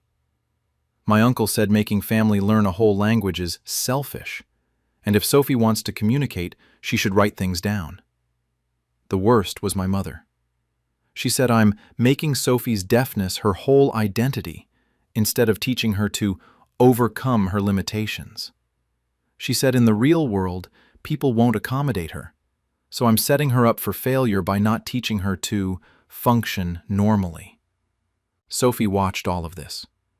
She can't hear every word, but she can see lips moving, see angry expressions, see people talking about her while barely looking at her. She started crying and signing to me. Why are they mad at me? What did I do wrong? I lost it. I stood up and signed while speaking aloud. Sophie did nothing wrong. She is deaf. That's not a character flaw or something to overcome. It's who she is. Learning 20 signs isn't learning a whole language. It's learning enough to say, hello, thank you, I love you, and include her in basic conversations. If that's too much effort, you don't actually want a relationship with her. My mother said I was being dramatic. I picked up Sophie and left. 3 family members followed us out. my cousin, Jamie, 28-year-old female, my aunt, Linda, 52-year-old female, and my grandfather, 79-year-old male. They apologized and said they'd been thinking about my requirement and agreed it was reasonable. They've started learning ASL. The rest of the family hasn't contacted me except to say I'm tearing the family apart over political correctness. Final update. It's been 2 months since the disastrous family meeting. The situation has settled into a new reality that's both sad and hopeful. I held firm on my boundary. I told my mother that Sophie and I won't attend Thanksgiving or any family gathering unless people can communicate with Sophie in sign language. She called my bluff, thinking I'd cave. I didn't. Thanksgiving happened without us. My mother sent photos of the family gathering to my phone with the caption, "This is what you're missing." I blocked her number. But something unexpected happened. The 3 family members who'd followed us out, Jamie, Aunt Linda, and my grandfather, started a group chat called Sophie's ASL Crew. They'd been practicing together using the resources I'd provided. 2 months in, they can hold basic conversations with Sophie in sign. My grandfather struggled at first. He's 79 with arthritis, but he's learned 50-plus signs because, as he told me, I want to talk to my great-granddaughter, not at her. We've started having our own small family gatherings. Me, Sophie, Jamie, Linda, and Grandpa. Sophie is thriving. She's chatty, funny, and included. She taught them the sign for silly, and they've been using it constantly, making her giggle. Linda brought her teenage son, my second cousin, to one gathering. He'd been learning ASL secretly using YouTube because he thought it was cool. He and Sophie now text in ASL videos. She has a cousin relationship for the first time. Word spread in the extended family about our gatherings. My brother's wife asked if she could join if she learned signs. She'd been uncomfortable at the family meeting but hadn't spoken up. She's been practicing for 3 weeks and attended our last gathering. Sophie was thrilled to have another person to talk to. My brother is angry his wife defected. He says she's encouraging my ridiculous demands. She told him that watching Sophie light up when people sign with her made her realize how much Sophie had been missing. They're now in marriage counseling over his attitude toward disability. My mother is furious that we're having breakaway family events and excluding people. I told her she's not excluded. She's welcome if she learns enough ASL to communicate with Sophie. She says she's too old to learn a new language. She's 58. My 79-year-old grandfather learned. The rest of the family remains divided. Some say I'm being stubborn and forcing people to change for one child. Others have quietly started learning signs but won't attend our gatherings yet because they don't want to upset my mother. Sophie's therapist says she's shown remarkable improvement in confidence and social engagement since we started limiting exposure to family who ignore her and increasing time with family who communicate with her. Here's what I've learned. Accessibility isn't an imposition. It's basic respect. Sophie isn't asking family to become fluent in ASL. She's asking them to care enough to learn, "Hello, how are you? I love you." Signs that take minutes to learn, but mean everything to a child who spent her life being excluded from her own family. 20 signs. That's all I asked for. It takes most people a few hours of practice spread over weeks. The family members who refused aren't too busy or too old. They just don't care enough to try. But the ones who did try? They've gained a relationship with Sophie they never had before. My grandfather told me, "I thought I knew Sophie, but I only knew the quiet child who sat at family dinners watching us. Now I know her jokes, her opinions, her personality. I've been missing out for 7 years." That's what the rest of the family is missing. Not because Sophie won't communicate with them, but because they won't communicate with her. Sophie asked me last week, "Are Grandma and Uncle ever going to learn to talk to me?" I told her honestly, I don't know, but it's not her fault that they won't. She said, "That's okay. I have Grandpa and Aunt Linda and Jamie, and they want to talk to me." And you know what? That is okay. Sophie doesn't need a large extended family. She needs people who see her, value her, and care enough to meet her halfway.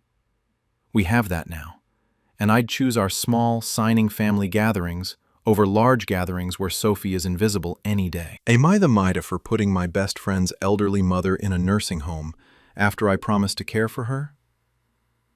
I, 41-year-old female, made a deathbed promise to my best friend Vanessa, 42-year-old female, that I've now broken, and I'm being torn apart by guilt and anger from her family. Vanessa died of ALS 9 months ago. In her final weeks, she begged me to take care of her mother, Dorothy, 76-year-old female, who has moderate dementia. Vanessa's siblings live across the country and couldn't relocate. Vanessa was terrified Dorothy would end up in a nursing home, neglected and alone. I promised I'd care for Dorothy. Vanessa died peacefully, believing her mother would be safe with me. For 8 months, I've had Dorothy living in my home. I work from home, so I thought I could manage. But Dorothy's dementia has progressed rapidly. She wanders at night, leaving the stove on and unlocking doors. She's verbally aggressive when confused, has accused me of stealing from her, and once called the police saying I was holding her hostage. I have 2 teenagers, Sam, 16-year-old, and Maya, 14-year-old female. Dorothy's behavior is affecting them badly. Sam found Dorothy trying to leave the house at 2 a.m. in winter without a coat. Maya is scared to be alone with Dorothy after she accused Maya of poisoning her food. Last week, Dorothy left the house while I was in a work meeting. Police found her 3 miles away, disoriented and hypothermic. The hospital social worker said Dorothy needs 24/7 skilled care that I can't provide. I placed Dorothy in a memory care facility. It's well reviewed, clean, and the staff is kind. But it's still a nursing home, the exact thing Vanessa made me promise to prevent. Vanessa's siblings are furious. They say I gave up on Dorothy after promising their dying sister I'd care for her. They've called me a liar and said Vanessa would be devastated and betrayed. My husband says I did the right thing and that Vanessa couldn't have known how quickly Dorothy would decline. My own mother says I should have tried harder to make it work. AITA for breaking my promise to my dying friend by placing her mother in a nursing home? Update. The guilt has been eating me alive, but what happened this week has made me question everything about the promise I made to Vanessa. 3 days after my original post, I visited Dorothy at the memory care facility. I've been going daily, bringing her favorite foods and sitting with her even when she doesn't recognize me. I wanted to honor my promise to Vanessa in whatever way I still could. During this visit, Dorothy had a rare moment of clarity, something her neurologist said happens occasionally with dementia patients. She looked at me directly and said, "Vanessa asked you to keep me out of a home, didn't she?" I started crying and said yes. Dorothy said, "I told her not to do that. I told her it wasn't fair to you." I was stunned. Dorothy explained that before her dementia worsened, she'd had conversations with Vanessa about end-of-life planning. Dorothy had explicitly told Vanessa that she wanted to be in professional memory care when the time came, that she didn't want to burden family or friends. Vanessa had apparently ignored her mother's wishes and made me promise something Dorothy herself didn't want. Dorothy said, "My daughter loved me, but she was terrified of nursing homes because her grandmother died in a terrible one in the 1980s. She couldn't separate that from what good memory care looks like now. I tried to tell her, but she wouldn't listen." Dorothy's clarity faded after about 10 minutes, but I recorded part of the conversation on my phone, with her permission during the lucid moment. I called Vanessa's siblings and played them the recording. Her brother, Tom, was silent for a long time, then said, "Mom told me the same thing 2 years ago. She said she'd researched memory care facilities and wanted to go to one when needed." I didn't realize Vanessa had made you promise the opposite. Vanessa's sister, Rachel, admitted she'd also heard their mother express preference for professional care, but assumed Vanessa's deathbed request superseded it. I asked them, "So Vanessa made me promise something your mother explicitly didn't want?" Tom said yes. He apologized for calling me a liar. He said Vanessa's terror of nursing homes had blinded her to what Dorothy actually needed and wanted. But here's where it gets complicated. Vanessa's youngest sister, Kim, said even if Dorothy wanted memory care, I still should have honored Vanessa's dying wish because you made a promise to a dying woman, and promises like that are sacred. Kim said Dorothy probably doesn't remember what she wanted anyway because of dementia, so Vanessa's wishes should take priority. Final update. The situation has resolved in a way that's brought peace to some relationships, while ending others, and I've learned hard truths about deathbed promises and conflicting needs. After Dorothy's moment of clarity, I requested a family meeting with all of Vanessa's siblings, Dorothy's neurologist, and the memory care facility director. I wanted everyone to understand the full situation before making judgments about my broken promise. The neurologist explained that Dorothy's wish for professional memory care, expressed before her dementia progressed, should be considered her genuine preference. She said, "Lucid intervals are windows into the person's authentic self. What Dorothy told you during that clarity reflects her real values and wishes." The facility director gave a presentation about modern memory care versus the neglectful institutions of decades past. She explained the trained staff, safety protocols, and quality of life measures that I couldn't provide in a home setting. Tom and Rachel fully accepted that I'd done the right thing. Tom said, "Vanessa loved our mother, but her fear of nursing homes came from childhood trauma, not current reality.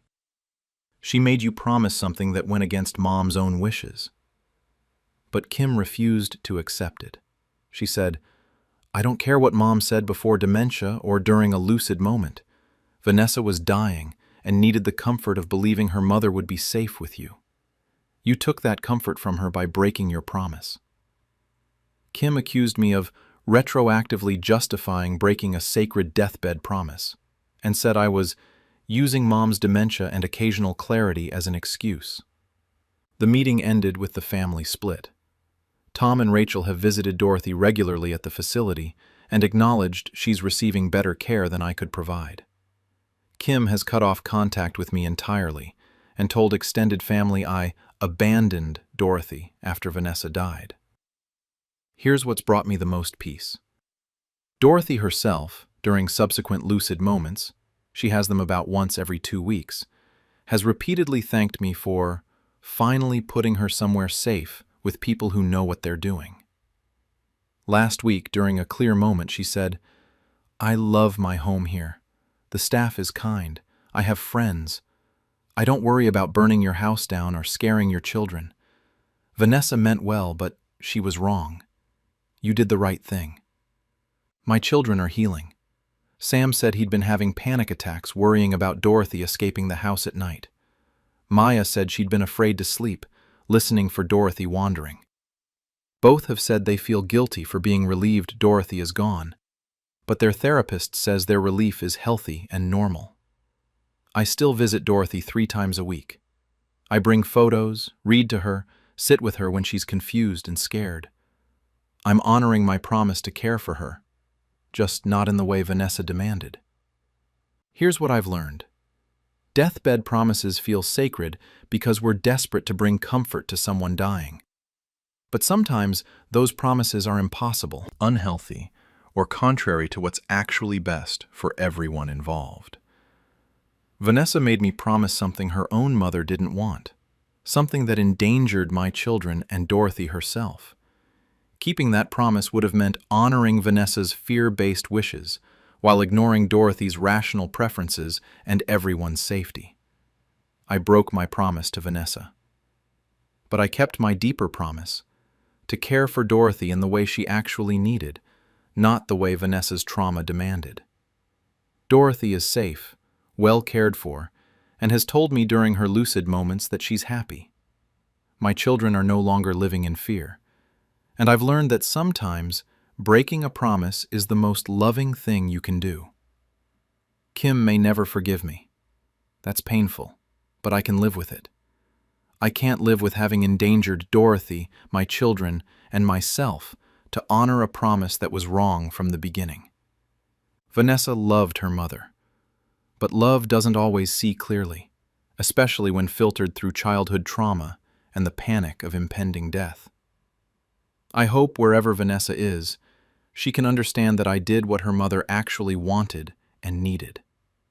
And I hope Dorothy's lucid moments continue long enough for her to know she's exactly where she chose to be.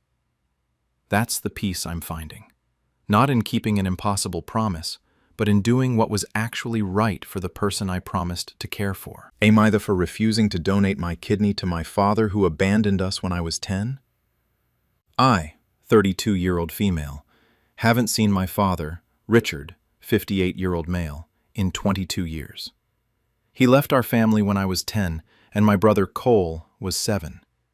He moved across the country with his mistress, sent child support irregularly, and made no effort to maintain a relationship. He missed birthdays, graduations, my wedding, everything. My mother raised us alone while working 2 jobs. She died of breast cancer 3 years ago without ever receiving an apology from Richard for the abandonment that upended our lives. Last month, Richard's current wife contacted me. Richard has kidney disease and needs a transplant. His wife and adult children from his second marriage aren't matches. She found me through social media and asked if I'd get tested as a potential donor. I said no immediately. This man abandoned his children, caused my mother immense pain, and now wants a piece of my body to save his life? Absolutely not. Richard's wife said I'm punishing a sick man for mistakes he made decades ago. She said Richard regrets abandoning us and that refusing to help would make me no better than he was. Then Richard himself called. First time I've heard his voice in 22 years. He said he knows he was a terrible father, but he's a different person now and desperately needs help. He said biological children are the best donor matches and that I'm his only hope. I told him he stopped being my father when he walked out, and I owe him nothing. He said if I let him die when I could save him, I'll regret it forever. Cole thinks I should get tested. He's still our dad. My husband supports whatever I decide. Richard's wife is now contacting extended family, telling them I'm letting my father die out of spite. Am I for refusing to donate a kidney to my estranged father? Update. The situation has escalated beyond anything I imagined, and I've learned information that's made this infinitely more complicated. After my original post, Richard's wife, Denise, launched a social media campaign. She posted on Facebook about Richard's kidney disease, carefully worded to imply that a family member, not naming me directly, was refusing to help. Her friends flooded the comments with messages about forgiveness and family obligation. Several people figured out it was me and started sending messages calling me cruel and heartless. One distant cousin posted that I was letting my father die because I can't forgive the past. I was furious at Denise for making this public. Then Richard's adult daughter from his second marriage, Kayla, 26-year-old female, reached out to me privately. She said she needed to tell me something her mother didn't want me to know. Kayla revealed that Richard doesn't just regret abandoning us. He's been trying to find us for 15 years. When I was 17, Richard got sober. Apparently he'd been an alcoholic during our childhood and tried to reconnect.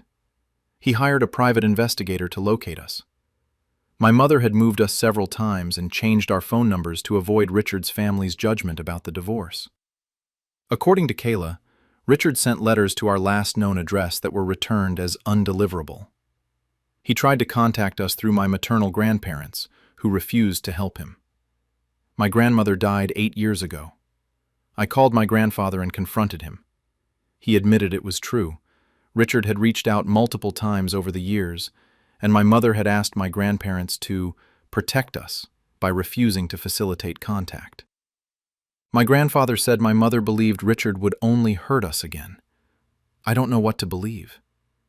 Did Richard really try to reconnect? Or is this a narrative his family created to manipulate me into donating? Kayla sent me copies of letters Richard wrote to us over the years.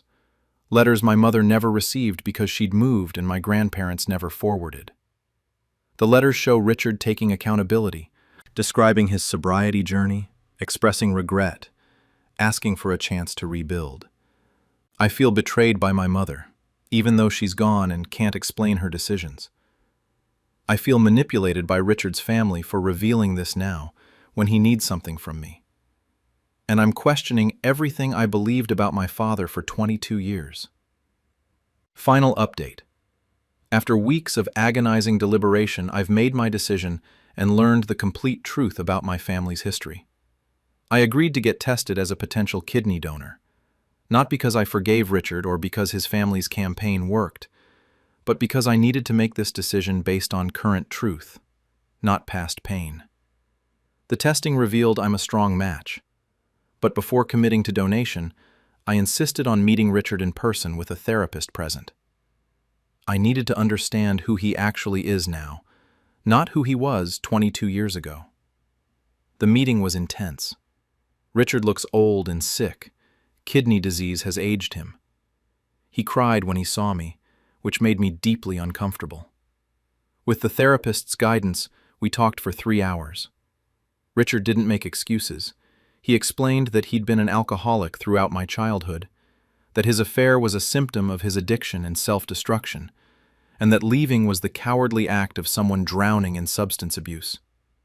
He got sober at 43, 2 years after abandoning us. His sobriety sponsor encouraged him to make amends. That's when he started trying to reach us. My mother's decision to block contact wasn't malicious. She was protecting her children from someone who'd already caused enormous damage. She didn't know he was sober and changed. She just knew he was the man who'd abandoned us. Richard understood why she blocked him. He said, "I don't blame your mother. I'd destroyed her trust. She had every right to protect you." But here's what made my decision. Richard also told me he'd already found another potential donor through the kidney exchange program. He's not dying imminently. He called me not because I was his only hope, but because his therapist had suggested that reaching out might give us both closure, regardless of my donation decision. Denise's last hope framing was her own desperation, not the medical reality. Richard was frustrated that she'd made it public and apologized for her behavior. I decided to donate. Not because I owe him, but because I can help someone live, and I've spent 22 years letting anger define this relationship. Anger was valid for what he did, but I don't want anger to define the next 22 years. The surgery is scheduled for next month. Richard and I are doing family therapy to process our complicated history. We may never have a traditional father-daughter relationship, but we're building something. Cautious, boundaried, but real. Cole decided not to reconcile with Richard, and I support his choice. Everyone processes abandonment differently. I've also made peace with my mother's choices. She did what she thought was right to protect us. She wasn't wrong to shield us from someone who'd caused such harm. She couldn't have known he'd changed. Here's what I've learned. Forgiveness isn't about excusing past harm. It's about releasing the hold that harm has on your future. Donating a kidney doesn't erase Richard's abandonment, but it does mean I'm making choices based on who I am now, not who I was at 10 years old when my father left. Richard may not deserve my forgiveness, but I deserve to move forward without carrying this anger forever. And if moving forward means I can save someone's life, even someone who hurt me, I can live with that choice. The kidney is scheduled for donation. Richard knows this doesn't make us family in the traditional sense, but it makes us two people who survived parallel journeys through pain and are trying to find a way forward. And sometimes, that's enough. Am I there for cutting off my brother who saved my life by violating my DNR order? I, 41-year-old female, was in a severe car accident 9 months ago. I suffered traumatic brain injury and was in a coma for 3 weeks. Before the accident, I had an advance directive with a Do Not Resuscitate, DNR, order, and specific instructions about life support. If my prognosis for meaningful recovery was poor, I didn't want aggressive intervention. During my coma, doctors told my family that my brain injury was severe, and I'd likely have significant cognitive and physical disabilities if I survived. They recommended following my DNR and allowing natural death. My brother, Kevin, 38-year-old male, overrode my medical directive. He's my healthcare proxy and had legal authority to make decisions. Despite my written wishes, he authorized aggressive treatment, multiple surgeries, and months of life support. I did wake up, but I have permanent disabilities. I'm partially paralyzed on my left side, have chronic pain, struggle with memory and concentration, and can no longer work in my career as a lawyer. I need assistance with daily tasks and will never fully recover. Kevin says he saved my life, and I should be grateful. I told him he violated my clearly stated wishes and condemned me to a life I explicitly said I didn't want to live. I didn't want to survive with severe brain damage. I'd watched my father live 5 years after a stroke with profound disabilities and had been clear I'd never want that for myself. Kevin says my advance directive was written when I was healthy and couldn't understand what I'd actually want if faced with death. He believes choosing life, any life, is always right, and that I'll eventually be grateful he didn't let me die. I've cut Kevin out of my life completely. I told him he played God with my existence, and that every difficult day I live with these disabilities is a result of his decision to ignore my autonomy. My mother is devastated. She says Kevin acted out of love, and that I'm being cruel by punishing him for saving me. She thinks I'm depressed and not thinking clearly, and that in time I'll appreciate being alive. My younger sister understands my anger but thinks cutting off Kevin permanently is too harsh. She says he made an impossible choice in a moment of grief and panic, and that he genuinely believed he was doing the right thing. My therapist says my anger is valid, but that I should consider Kevin's perspective and the impossible position he was in as my healthcare proxy watching me die. My disability support group is split. Some say medical autonomy is sacred, and Kevin violated my fundamental rights. Others say advance directives can't fully account for what you'd actually choose in the moment, and Kevin made a loving choice. Am I for cutting off my brother who violated my DNR to save my life? Update. I confronted Kevin about why he really overrode my DNR, and what he told me has completely changed my understanding of what happened, and forced me to question everything I believed about that decision. 2 weeks after my original post, my mother arranged a family meeting with a mediator, a professional who works with families navigating medical trauma. She begged me to come and at least hear Kevin's full explanation before cutting him off forever. I agreed, reluctantly. Kevin brought documentation I'd never seen: medical records, doctor's notes, and a journal he'd kept during my coma. Kevin explained that the doctor's prognosis wasn't as clear-cut as "she'll definitely have severe disabilities." The neurosurgeon had said there was significant uncertainty. I could recover minimally, or I could potentially regain substantial function with aggressive rehabilitation. The prognosis ranged from persistent vegetative state to moderate disability with good quality of life. Kevin made his decision based on that uncertainty. He said, "The doctors couldn't promise you'd be severely disabled. They said they didn't know. I couldn't let you die based on maybe." But here's what shattered me. Kevin showed me the journal entries he'd written to me during my coma. Day after day, he'd sat by my bed writing letters he thought I'd never read. He wrote about his guilt, his terror, his reasoning for each medical decision. One entry read, "The doctor said if you survive, you might need help walking, but you could still think, still be you. Or you might not. They don't know. Your DNR says no meaningful recovery, but they can't tell me if your recovery will be meaningful or not. How do I decide what meaningful means for you?"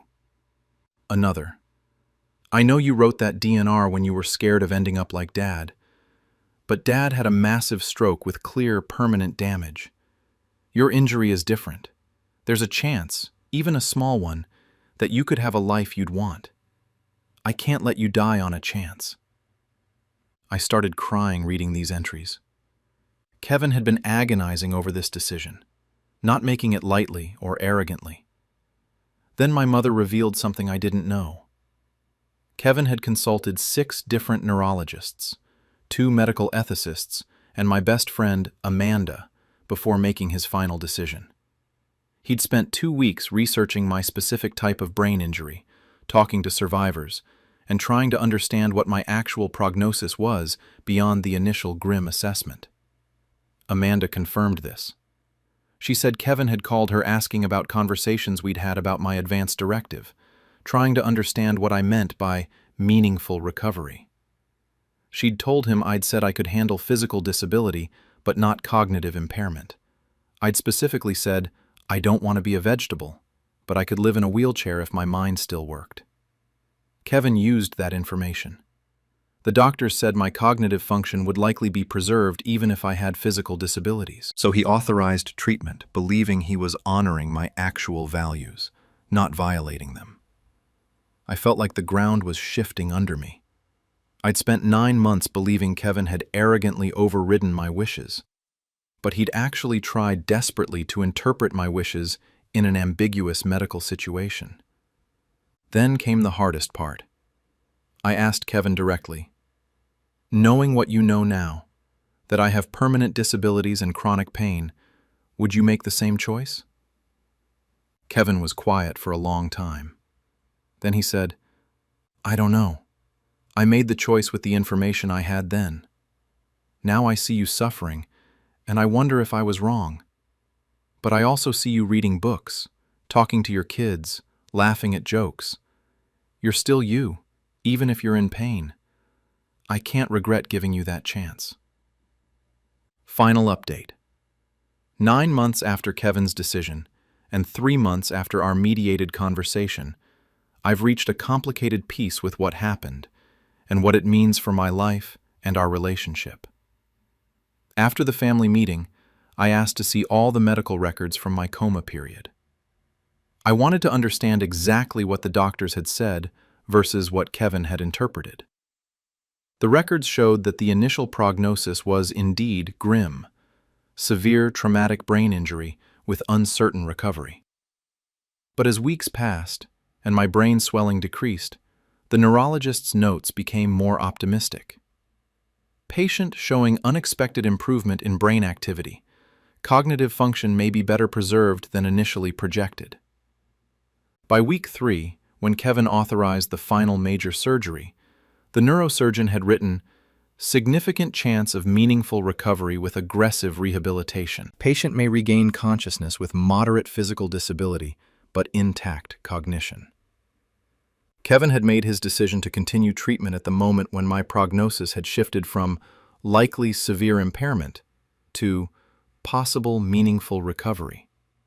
I'd been blaming him for a decision he made based on outdated information. My DNR was written imagining a scenario like my father's, but my actual injury had a different trajectory. But here's what I've struggled with. Even knowing Kevin tried to honor my wishes, I still live every day with pain and limitations I didn't want. My advance directive was supposed to protect me from this exact situation. Does it matter that Kevin was well-intentioned if the outcome is still a life I said I didn't want? I've been in intensive therapy working through these questions. My therapist helped me see that I'm grieving 2 things: the life I lost and the autonomy I lost when someone else made the most important decision about my existence. I had a final conversation with Kevin. I told him, "I don't think you were wrong to make the choice you made with the information you had. But I'm also not wrong to grieve the life I lost, and to be angry that I'm living a life I tried to prevent with my advance directive. Both things can be true." Kevin said he understood. He also said something that broke my heart. "I live with this every day too. I see you struggle, and I wonder if I condemned you to suffering you didn't want. I saved your life, and I might have ruined it. That's my burden." We've reconciled, but our relationship is different. I can't pretend his decision didn't fundamentally alter my existence. He can't pretend he doesn't second-guess himself every time he sees me in pain. I've updated my advance directive to be more specific. Instead of vague terms like meaningful recovery, I've outlined specific cognitive and physical thresholds. I've removed Kevin as healthcare proxy, not as punishment, but because I don't want him to carry that burden again. My sister is now my proxy, with clearer instructions. I've also joined a support group for people living with traumatic brain injury. Meeting others navigating similar disabilities has helped me find meaning in this life I didn't choose. I've started volunteering with a brain injury advocacy organization, helping people write advance directives that account for the ambiguity Kevin faced. Here's what I've learned. Advance directives are imperfect tools.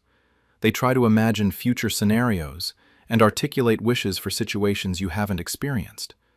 But medical crises are rarely as clear-cut as good prognosis or bad prognosis. They're messy, uncertain, evolving situations where proxies have to make impossible decisions with incomplete information. Kevin didn't violate my advance directive maliciously.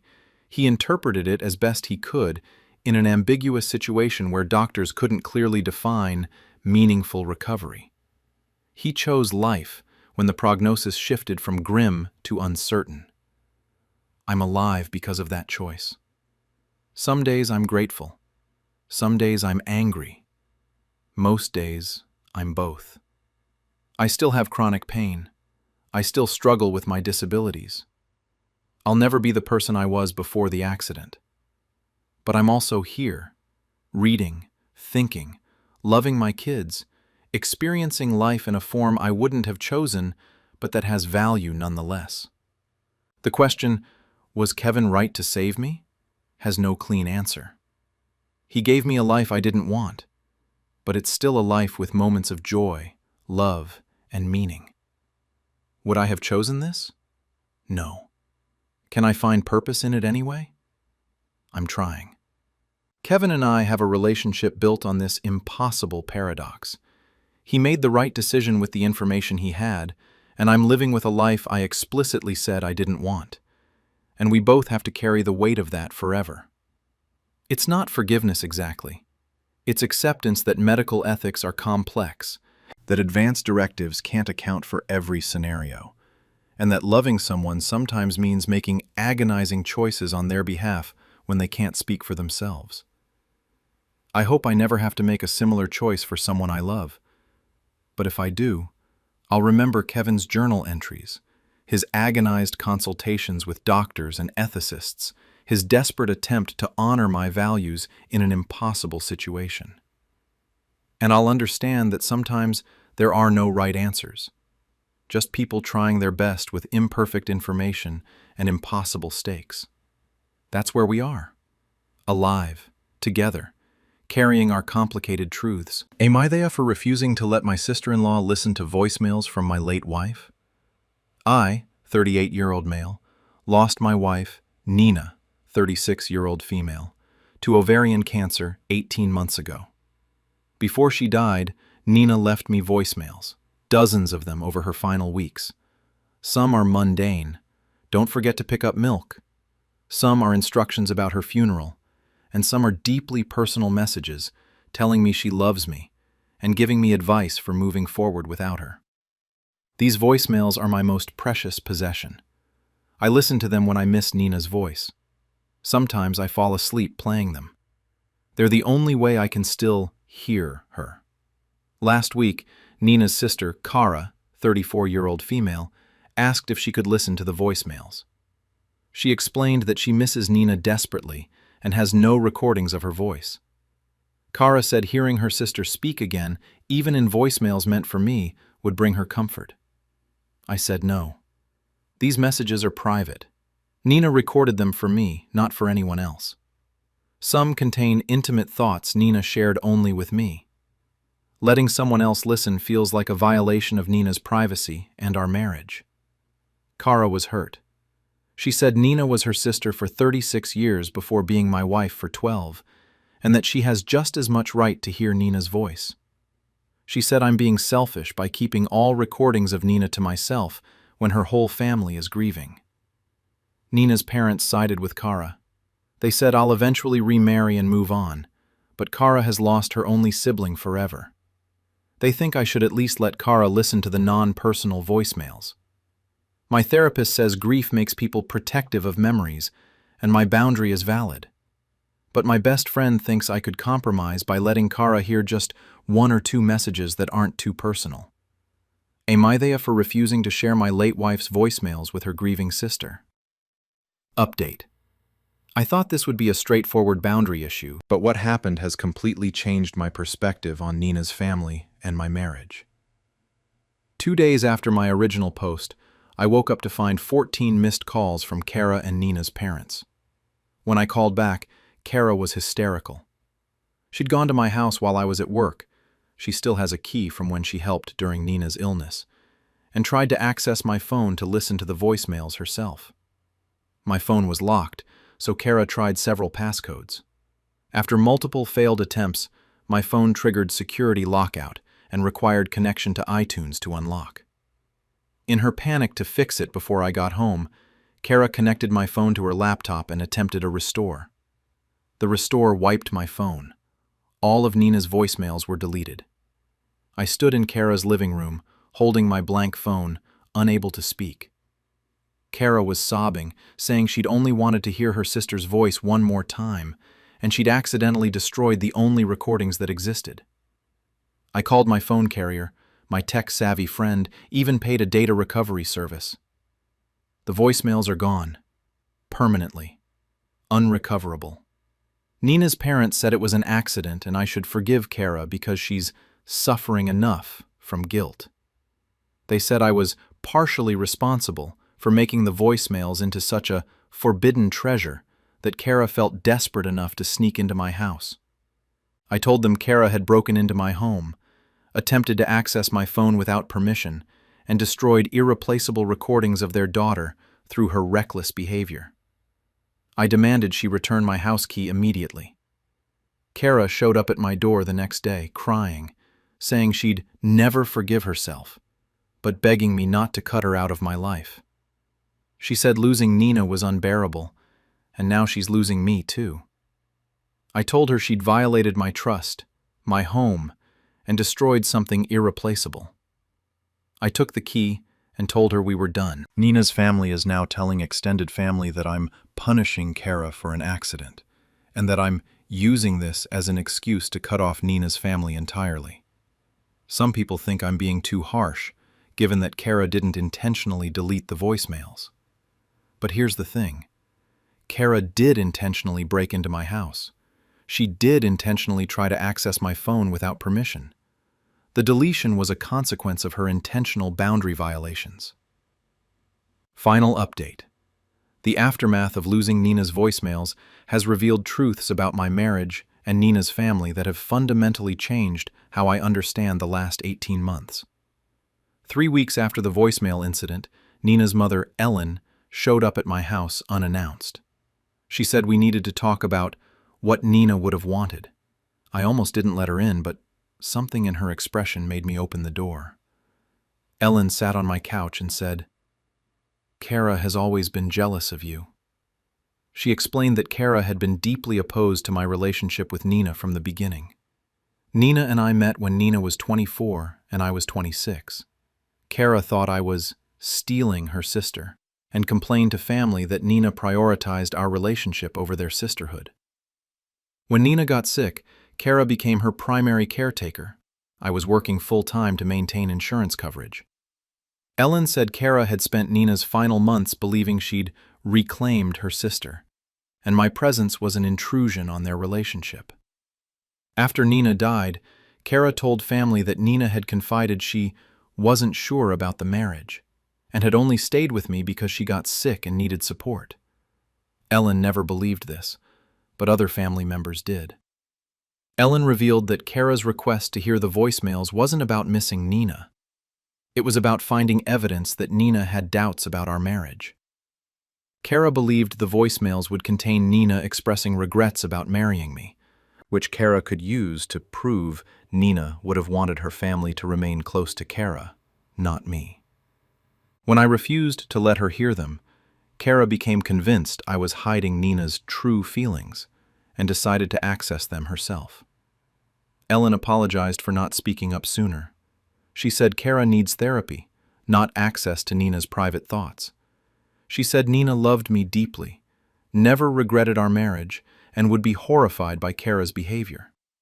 I asked why Ellen was telling me this now. She said, "Because you deserve to know the truth, and because I'm terrified that if we don't address Kara's behavior, she'll never heal from losing Nina." I agreed to meet with Kara one final time with Ellen present. Kara admitted she'd been jealous of my relationship with Nina, that she'd felt like she lost her sister twice, once to marriage and once to death. She said breaking into my house was wrong, but she'd been desperate to hear Nina say she missed me too, not just you. I told Kara, "Nina loved you. She also loved me. Those aren't mutually exclusive. And destroying the voicemails, accident or not, destroyed both our chances to hear her voice again." Kara broke down. She said she'd been so focused on competing with me for Nina's love that she'd destroyed something precious to both of us. We're not reconciled. I don't know if we ever will be. But we're in family therapy together, me, Kara, and Ellen, trying to process grief without letting it destroy what's left of Nina's family. Here's what I've learned. Sometimes, grief manifests as jealousy, competition, and desperate attempts to claim exclusive ownership of someone's memory. Kara didn't just lose her sister. She lost the fantasy that Nina would choose her over me if forced to choose. The voicemails are gone. That loss is permanent, and I grieve it daily. But I've also realized that Nina's voice isn't only preserved in recordings. It's in the memories her family shares, the stories we tell, the ways we carry her forward. Kara destroyed the voicemails, but she can't destroy Nina's love for me, or my love for Nina. And maybe understanding that is the beginning of both of us healing. I'll never get those voicemails back, but I'm choosing not to let their loss and Kara's betrayal define the rest of my grief journey. Nina deserved better than family fighting over scraps of her memory, so I'm trying to honor her by finding a way forward that doesn't require me to compete for her love, even after she's gone. It's not forgiveness, not yet, but it's a start. Am I, though, for refusing to give my in-laws my wedding photos after my spouse died? I, 29-year-old female, lost my husband, Marcus, 31-year-old male, in a motorcycle accident 4 months ago. We'd been married for 3 years. His death was sudden, and I'm still devastated. Last week, my mother-in-law, Diane, asked if she could have our wedding album and video. She explained that Marcus's childhood home burned down when he was 19, destroying all his baby photos, school pictures, and family videos. Our wedding footage is the only professional documentation she has of Marcus as an adult. I said no. Our wedding album and video are my most precious possessions. The only record I have of the happiest day of my life with Marcus. I look through the album almost daily and watch the wedding video when I miss hearing his voice. Diane was upset. She said as Marcus's mother, she has a right to these memories too. She offered to make copies, but I said even that felt wrong, like I'd be giving away pieces of Marcus. The album and video are mine, from my wedding, capturing my memories with my husband. Diane said I'm being selfish. She's lost her only child and has almost no photos of him from ages 19 to 31. Our wedding materials are all she has from his adult life. She said I'll have a lifetime of my own memories, but she needs tangible items to remember her son. My father-in-law called and said they're not asking for much, just copies of materials from an event they attended and helped pay for. He said keeping everything to myself when they've lost their child is cruel. My best friend thinks I should at least let them make copies. My therapist says grief makes people protective of memories, and my feelings are valid, but I should consider what Marcus would want. Am I for refusing to share my wedding photos and video with my in-laws who lost their only child? Update. I thought I'd have time to process this decision, but my in-laws forced the issue in the worst way possible. 3 days after my original post, I came home from work to find my house had been broken into. The only things missing were my wedding album from the living room bookshelf and my laptop, which had the wedding video files. I immediately called the police. While filing the report, Diane called me, crying. She confessed that she and my father-in-law, Jeffrey, had used their emergency key, which I'd forgotten they still had, to enter my house and take the wedding materials. She said they just wanted copies, but got carried away and took the originals. I was horrified. I told the police my in-laws had stolen from me. Diane started begging me not to press charges, saying they'd just lost their son and couldn't handle legal trouble on top of their grief. Jeffrey got on the phone and said if I wasn't going to share willingly, they had to take matters into their own hands. The police went to their house.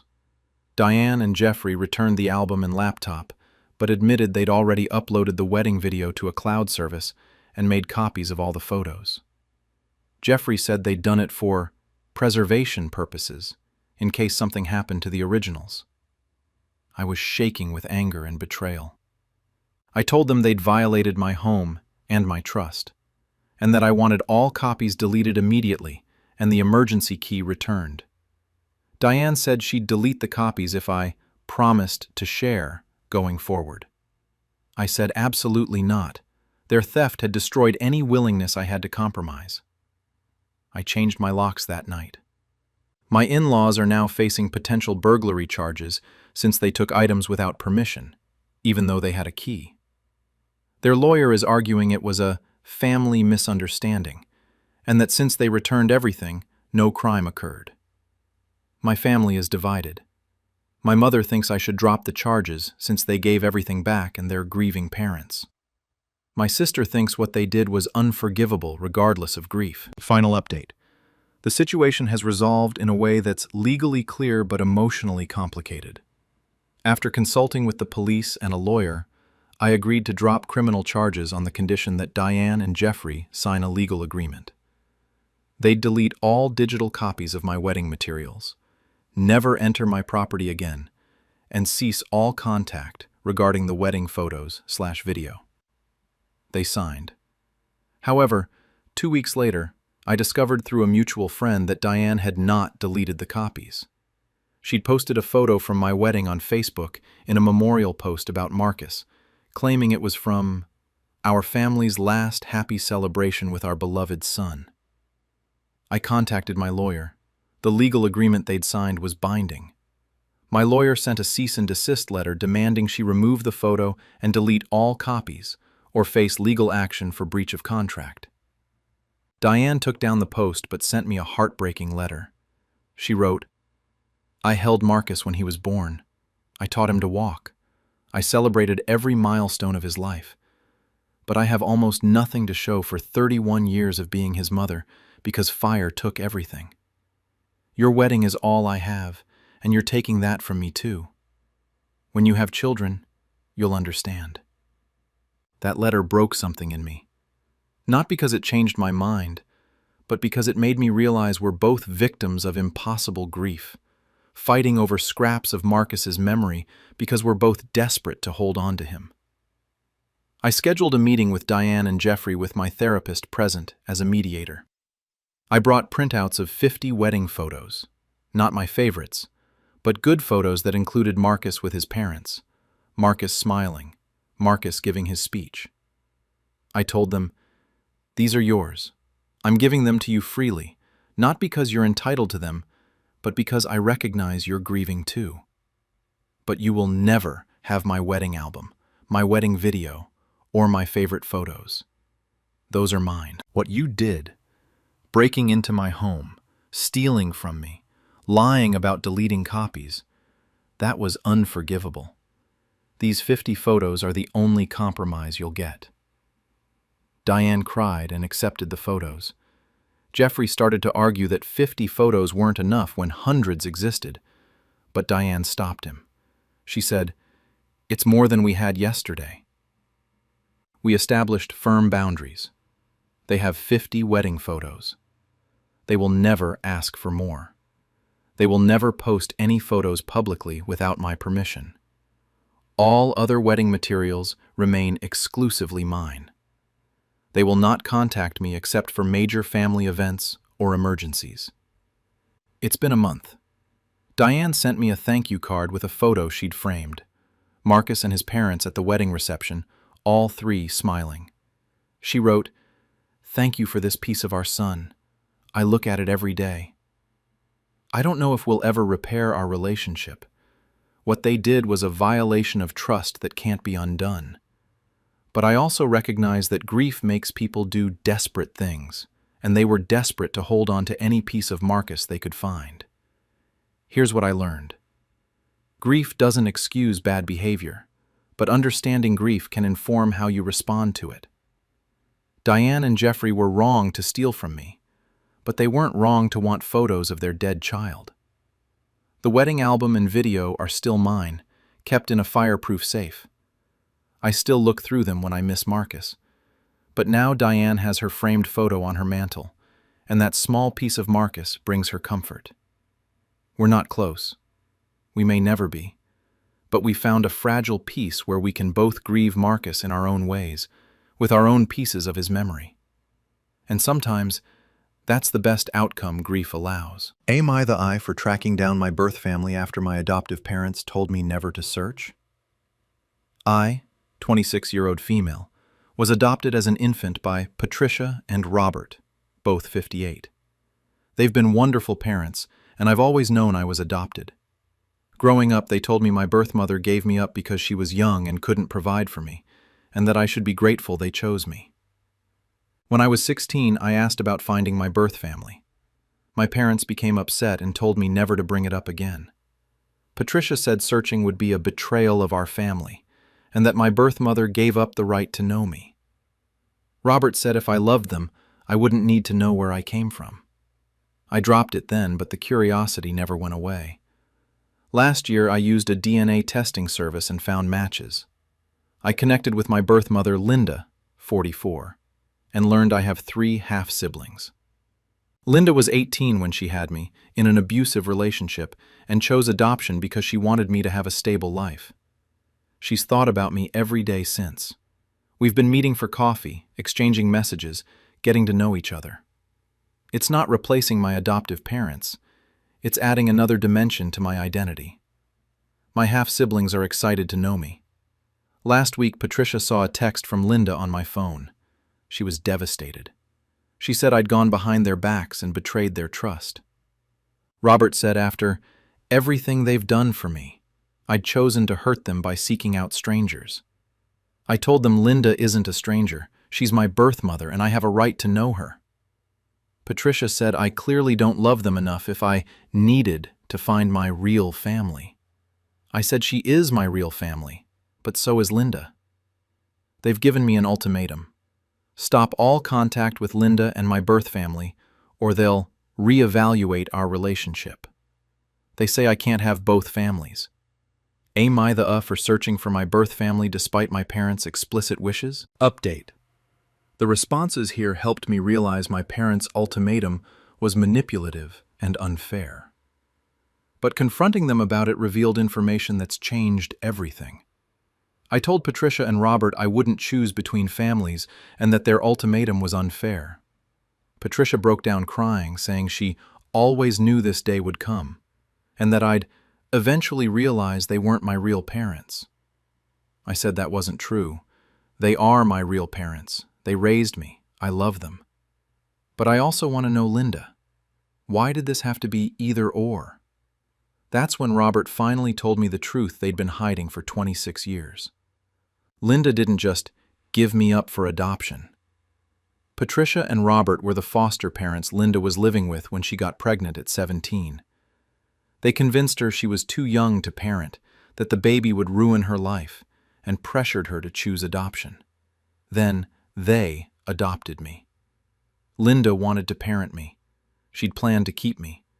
But Patricia and Robert, who'd been trying to conceive unsuccessfully, saw an opportunity. They convinced Linda she was incapable, that they could provide better, and that the selfless choice was adoption. Linda was a vulnerable teenager living in their home. She trusted them. They manipulated her into giving up her baby, and then adopted that baby themselves. I was horrified. I asked Linda if this was true. She confirmed it, crying. She said she'd always regretted the adoption, but had been told it was closed and that contacting me would be illegal. She'd been respecting the boundaries she thought existed. When I confronted my parents, Patricia said they'd saved me from a life of poverty and instability. Robert said Linda was in no position to parent, and they'd given me opportunities Linda couldn't. I said they'd manipulated a vulnerable teenager and then spent 26 years lying to me about the circumstances of my adoption. They'd forbidden me from searching because they knew Linda would tell me the truth. I moved out immediately. I'm staying with a friend while I process this. My parents keep calling, saying I'm overreacting and that they only ever wanted what was best for me. Final update. The last few weeks have been emotionally devastating but also clarifying. I now understand the full scope of what happened, and I've made decisions about my relationships with both families. I met with Linda several times to understand the complete story. She was 17, pregnant from an abusive boyfriend who'd left when she found out. Patricia and Robert were her foster parents. Her own parents had died when she was 15. She had nowhere else to go. Linda wanted to parent me. She'd been reading parenting books, preparing a nursery in Patricia and Robert's spare room, planning to work part-time while finishing high school. Patricia and Robert slowly convinced her she couldn't handle it. Babies are expensive. You'll never finish school. You'll be a single mother with no support. The baby deserves 2 parents and stability. Linda was isolated, grieving her own parents, and trusted the only adults in her life. When I was born, Patricia and Robert presented adoption papers and told Linda it was already arranged, with a wonderful family. Linda signed, believing I was going to strangers who could provide what she couldn't. She didn't know Patricia and Robert had adopted me until I contacted her through DNA testing. She'd spent 26 years believing I was somewhere else, raised by people she'd never met. Patricia and Robert defend their actions. They say they genuinely believed Linda couldn't parent effectively, that they saved me from a difficult life, and that they've been good parents, so the how doesn't matter. They frame it as a complicated situation where everyone's motives were good. But it wasn't good. It was coercive adoption from a vulnerable teenager by the people in a position of power over her. They saw an opportunity to have the baby they couldn't conceive naturally, and convinced themselves they were rescuing me rather than exploiting Linda. I've developed a relationship with Linda. She's kind, thoughtful, and has spent 26 years carrying guilt about giving me up, guilt my parents encouraged. Meeting me has been healing for her. My half-siblings are wonderful, ages 22, 19, and 16, all raised by Linda as a single mother who worked incredibly hard to provide for them. Linda isn't perfect. She struggled financially. Her kids didn't have every opportunity I had. But she's a loving mother who would have loved me if she'd been supported instead of manipulated. I've cut contact with Patricia and Robert. They keep reaching out through relatives, saying I'm being unfair, that they gave me a privileged life, and that I'm punishing them for loving me. They don't understand, or refuse to understand, that the issue isn't whether they loved me, it's how they acquired me. Extended family is divided. Some say Patricia and Robert crossed ethical lines, and their adoption should be questioned. Others say, what's done is done, and I should be grateful for the life I had, rather than destroying my family over the past. But here's what I've realized. I can acknowledge that Patricia and Robert gave me opportunities, while also recognizing they obtained me unethically.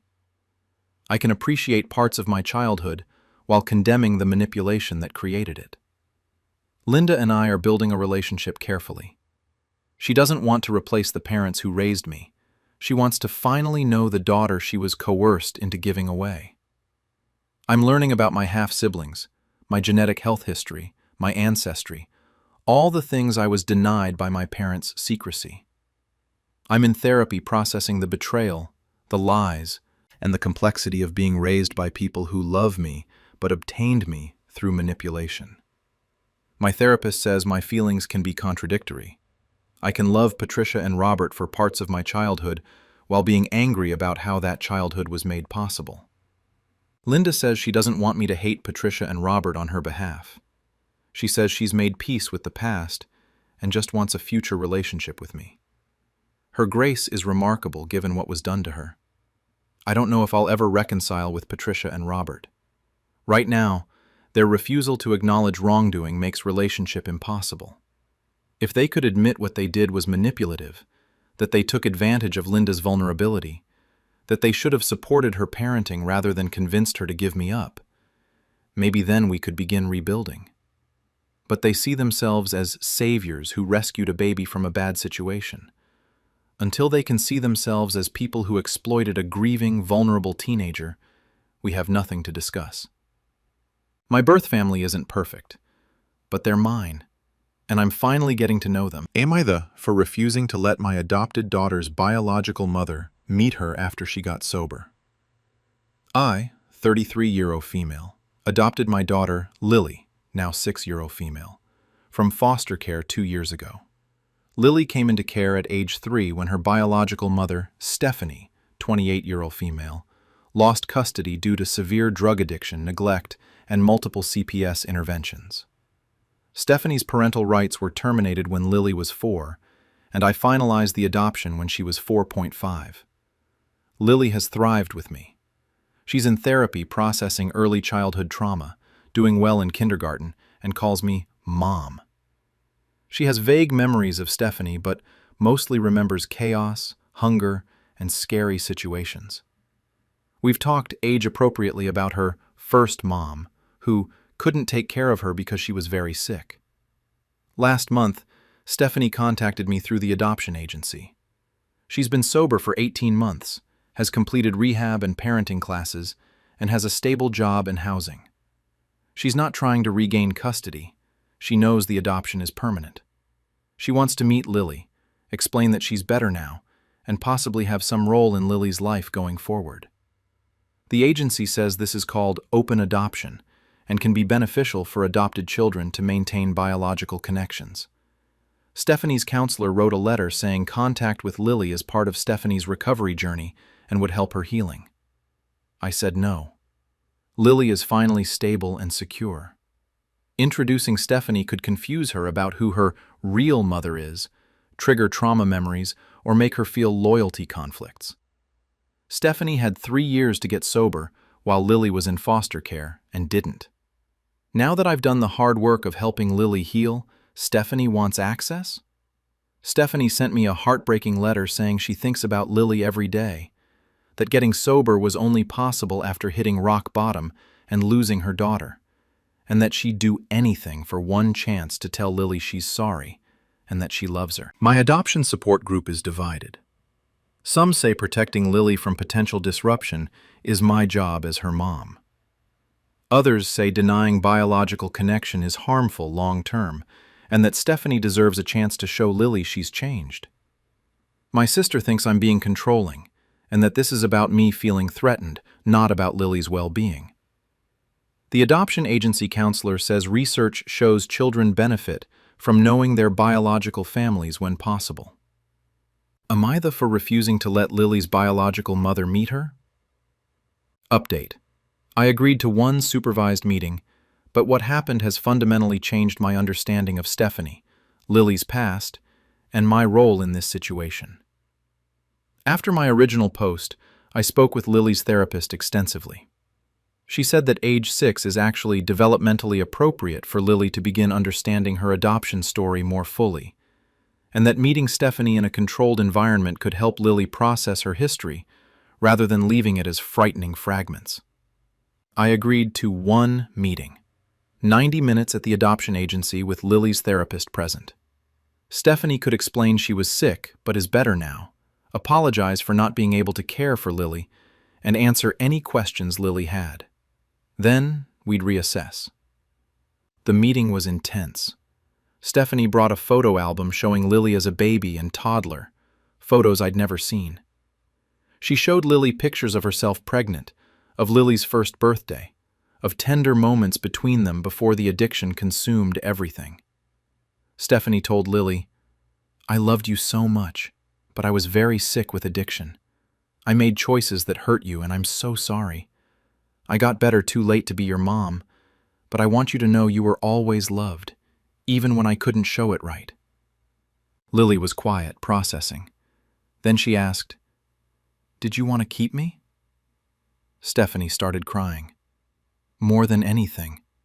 But wanting wasn't enough. You needed someone who could actually take care of you. You needed a mom who was healthy and safe.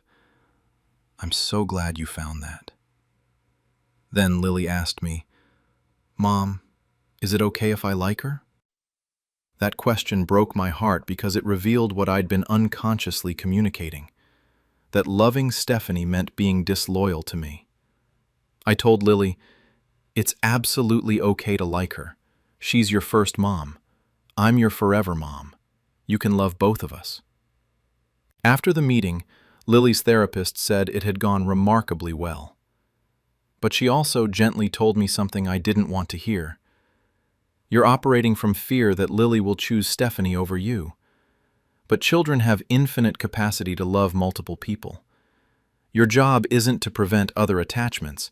It's to help Lily integrate her full story." 2 days later, Stephanie requested another meeting. But this time, she wanted to talk to me alone, without Lily. We met at a coffee shop. Stephanie told me her full story, the one I'd only known in fragments from CPS reports.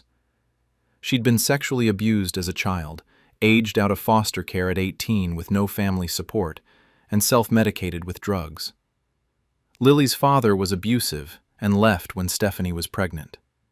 Stephanie said she'd loved Lily desperately, but didn't know how to be a mother when she'd never been mothered herself. The drugs made it worse. By the time CPS removed Lily, Stephanie had lost herself completely. Then Stephanie said something that changed everything. "I'm not asking to be Lily's mom. You're her mom.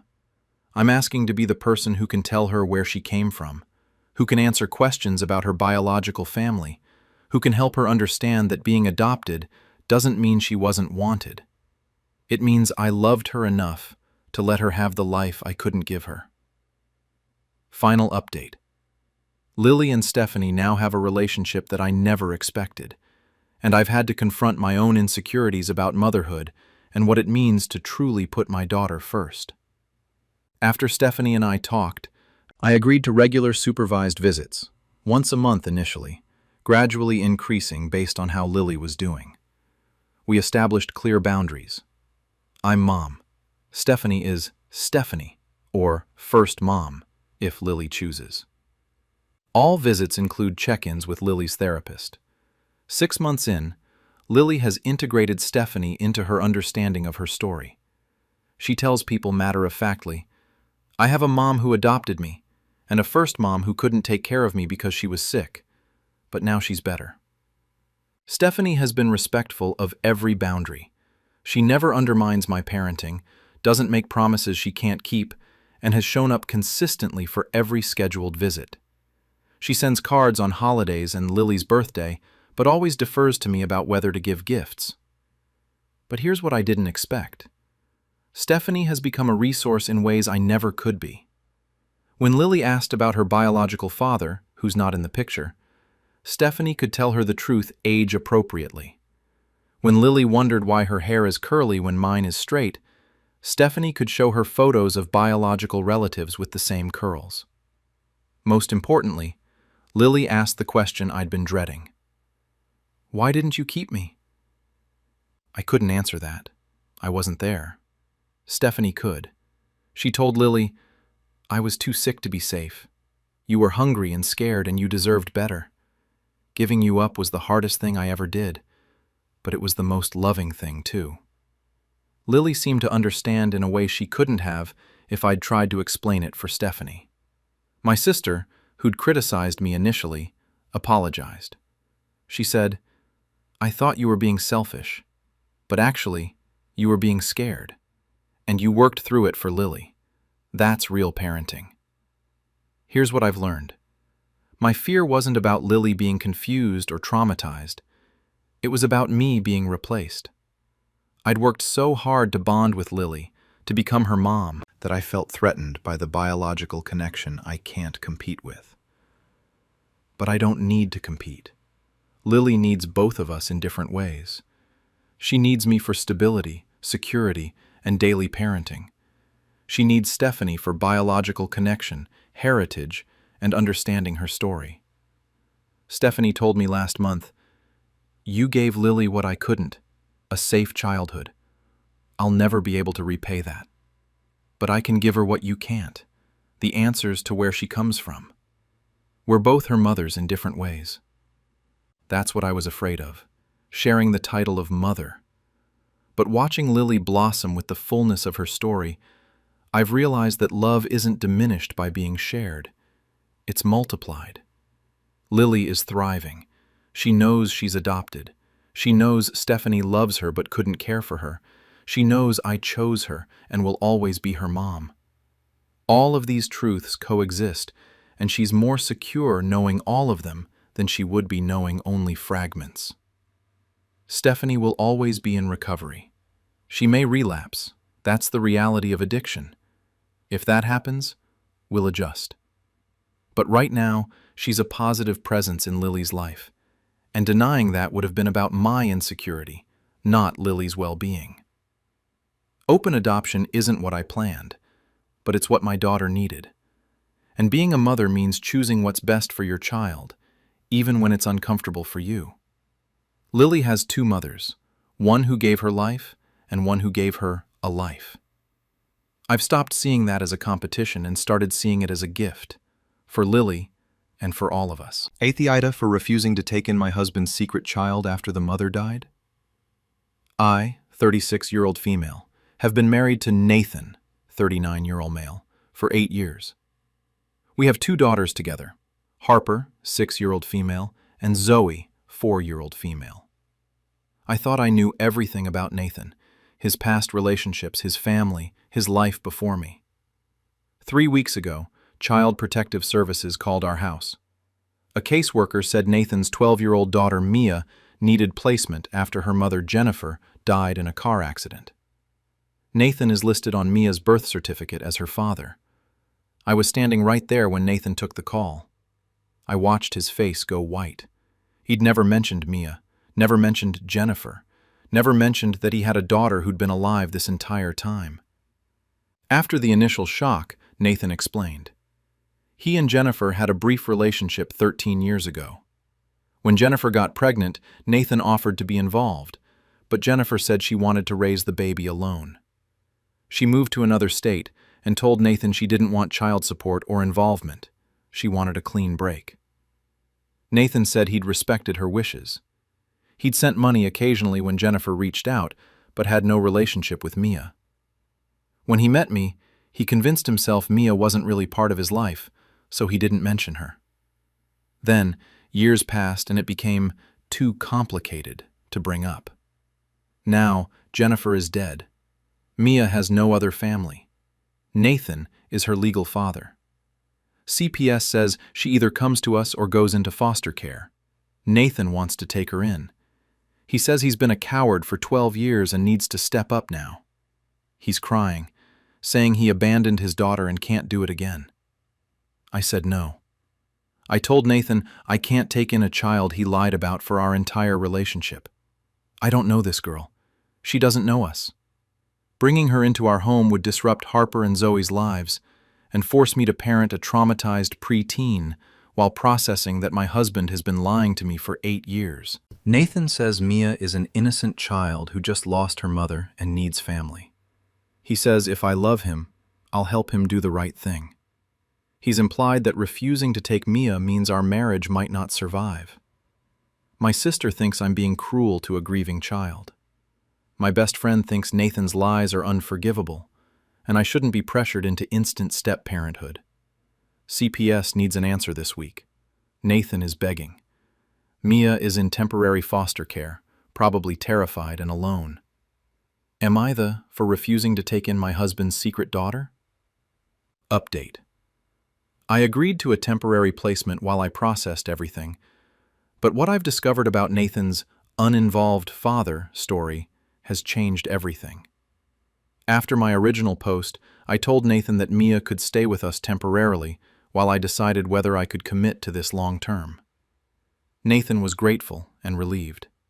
CPS brought Mia to our house 5 days ago. Meeting Mia was heartbreaking. She's quiet, polite, and clearly devastated about losing her mother. She brought one suitcase of belongings and a box of her mother's things she'd grabbed before CPS placed her in foster care. While Mia was settling into the guest room, I looked through the box with her permission. Inside were photo albums, Jennifer's jewelry, and a folder of documents. In that folder, I found something that made my blood run cold. Letters. Dozens of letters from Nathan to Jennifer, spanning 12 years. Birthday cards for Mia, Christmas gifts receipts, copies of child support checks, regular monthly payments, not occasional money when Jennifer reached out. The letters told a completely different story than what Nathan had told me. Nathan hadn't respected Jennifer's wish for a clean break. He'd wanted to be involved. He'd begged Jennifer for visitation rights. He'd sent gifts that were apparently returned. He'd fought for partial custody when Mia was 3, but lost because he lived out of state, and Jennifer proved he couldn't provide stable parenting while building his career. Nathan had been actively trying to be Mia's father for years. Jennifer had shut him out, not the other way around. I confronted Nathan. He broke down and admitted the truth. Jennifer had told him she didn't want him involved because he wasn't parent material. She'd moved states specifically to make it hard for him to pursue custody.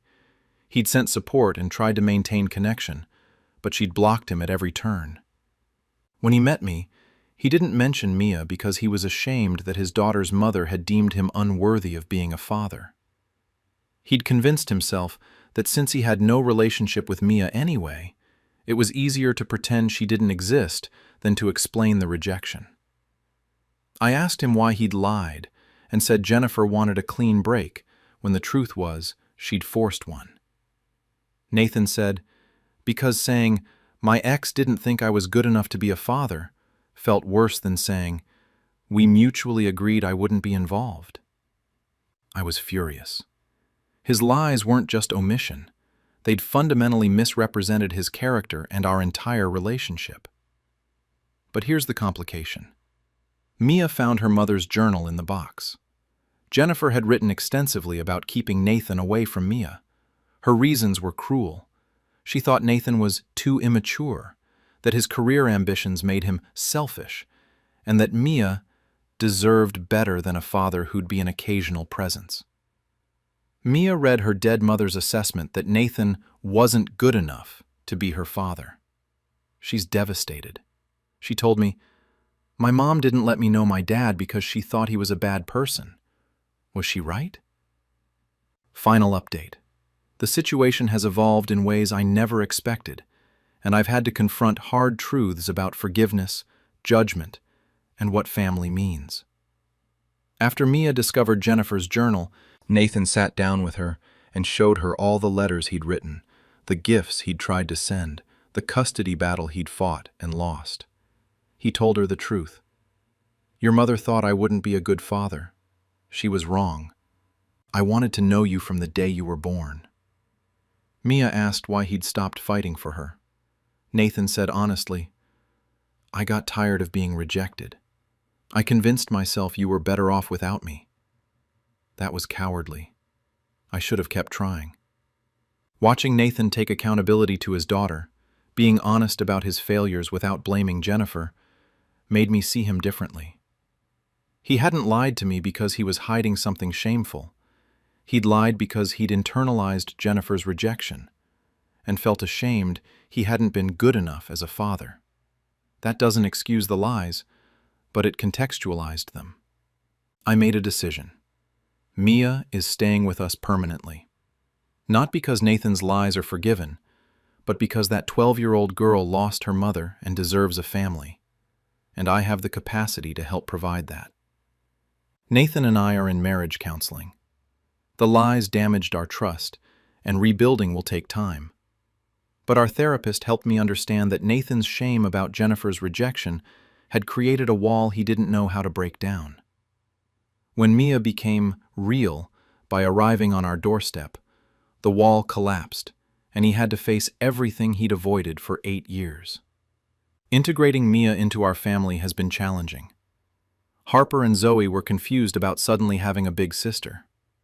Mia struggled with grief, anger at her mother for keeping her from Nathan, and fear that we'd reject her too. But slowly, we're becoming a family. Mia taught Harper how to braid hair. Nathan takes Mia to therapy twice a week, and they're building a father-daughter relationship from scratch. I'm learning to be a stepmom to a grieving preteen while processing my own betrayal.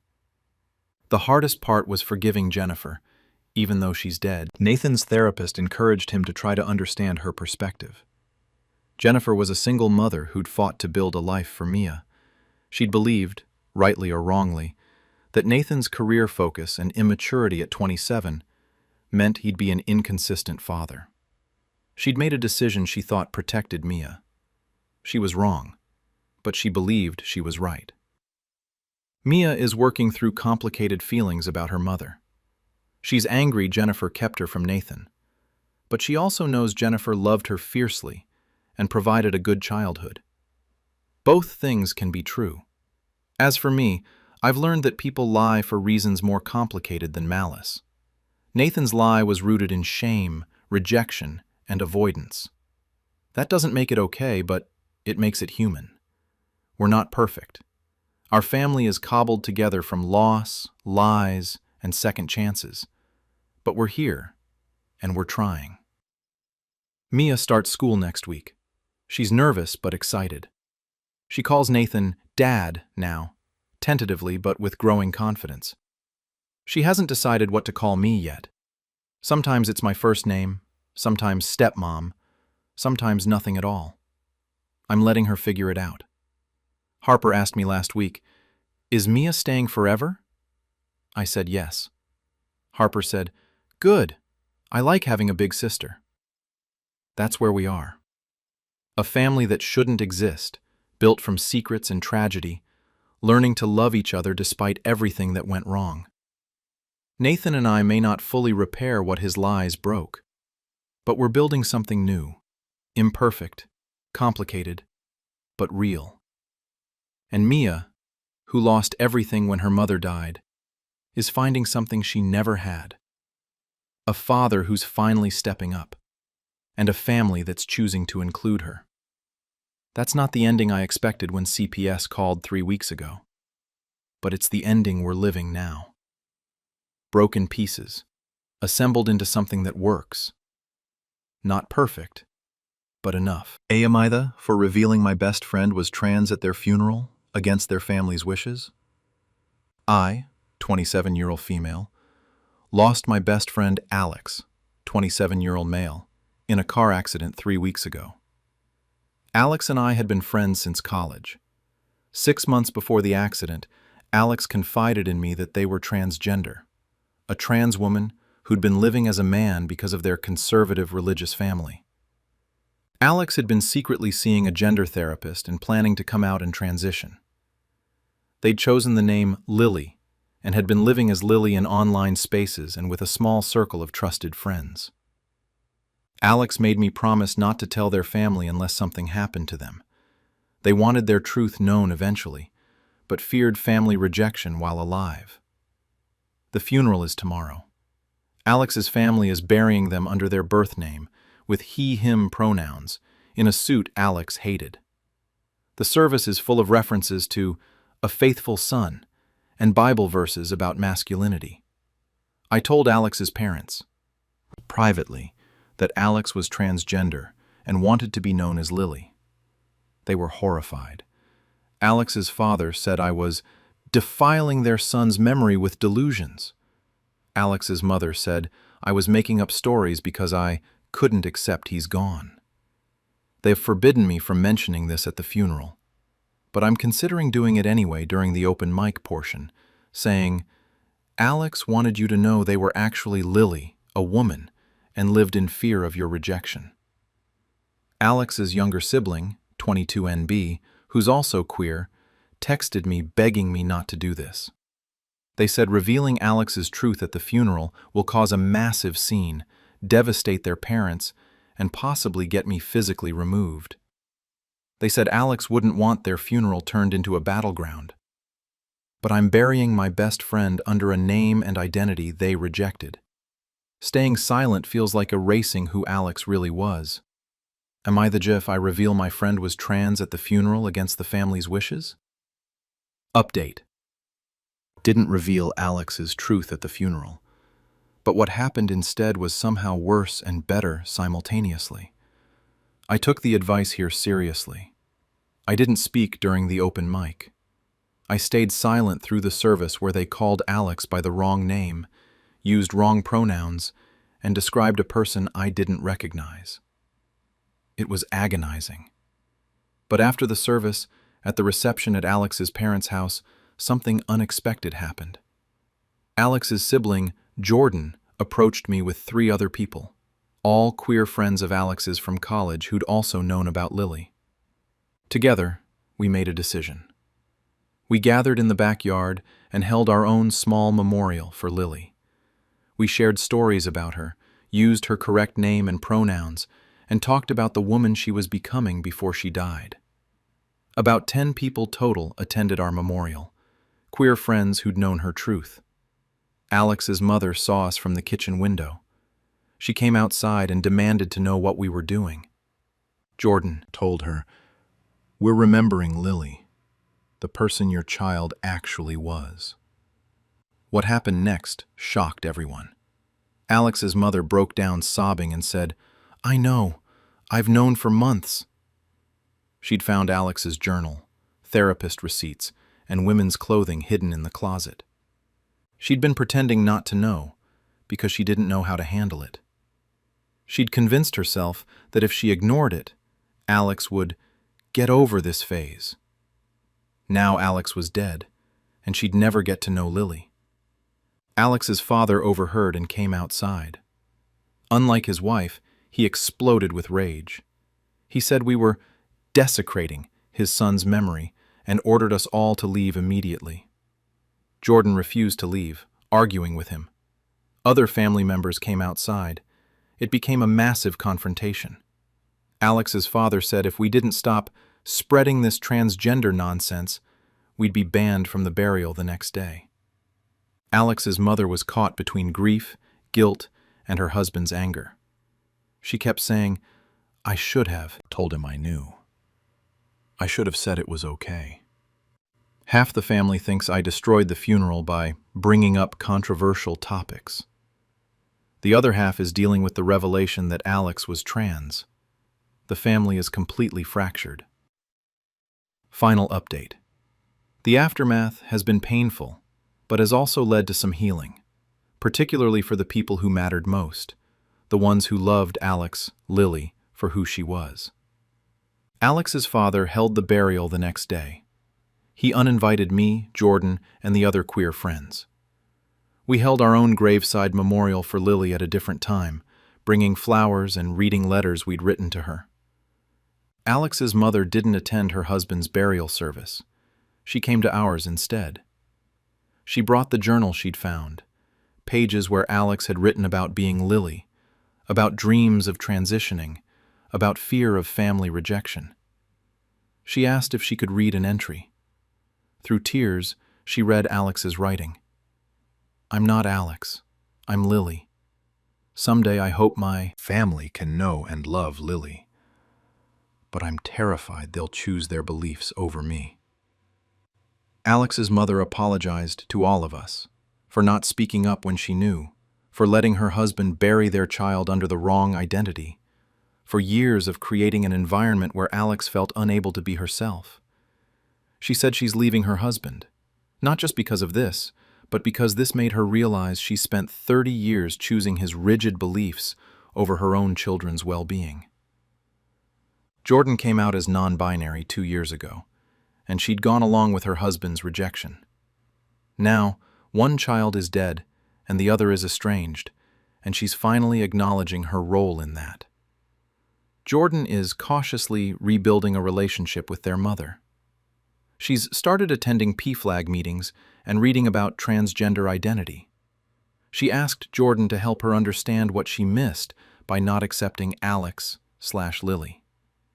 The extended family is split. Some side with Alex's father, believing we corrupted Alex with gender ideology. Others are questioning their beliefs after seeing how rejection killed any chance of knowing who Alex truly was. I commissioned a small memorial bench in a local park with a plaque that reads, "In memory of Lily, who deserved to live as herself." Alex's mother, Jordan, and the close friends who knew Lily contributed to the cost. We planted flowers around it, purple and white, the colors of the trans flag. Alex's mother visits the bench weekly. She brings flowers and talks to Lily, apologizing, sharing updates about her life, telling Lily about the person she's becoming now that she's chosen truth over compliance. I don't regret considering revealing Alex's truth at the funeral, even though I ultimately didn't. The revelation happened anyway, messier and more painful than if I'd controlled it. But perhaps it needed to happen that way, organically, from multiple people who loved Lily, rather than one person making the decision. Lily deserved to be known. Her gravestone might have the wrong name, but the people who love her know who she was. We remember Lily. We speak her name. We honor the woman she was becoming. And that's what matters.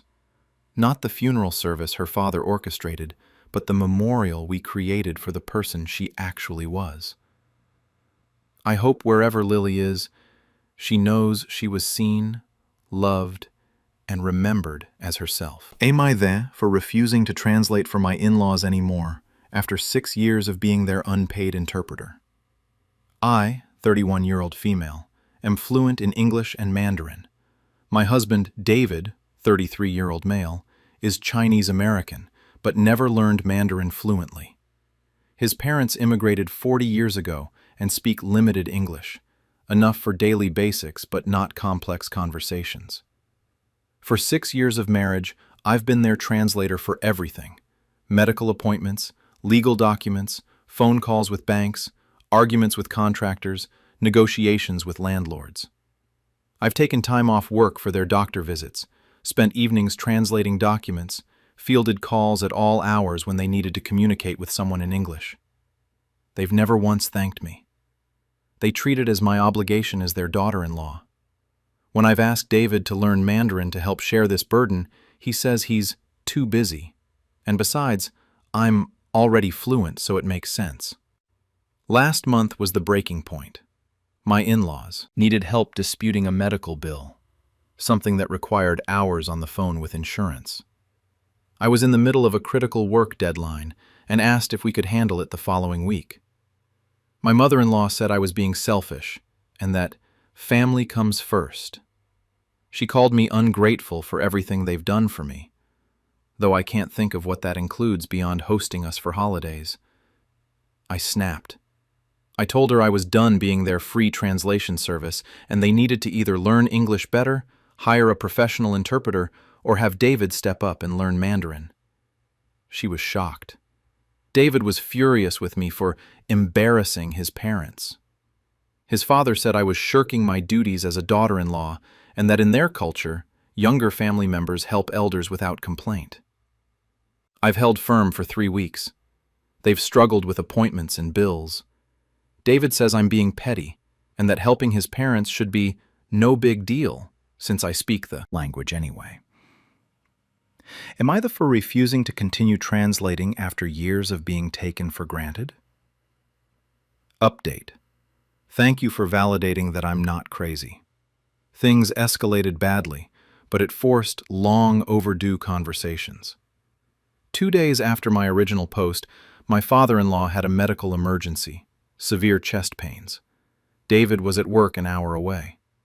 My mother-in-law called 911 but panicked when the paramedics arrived because she couldn't clearly communicate his symptoms and medical history.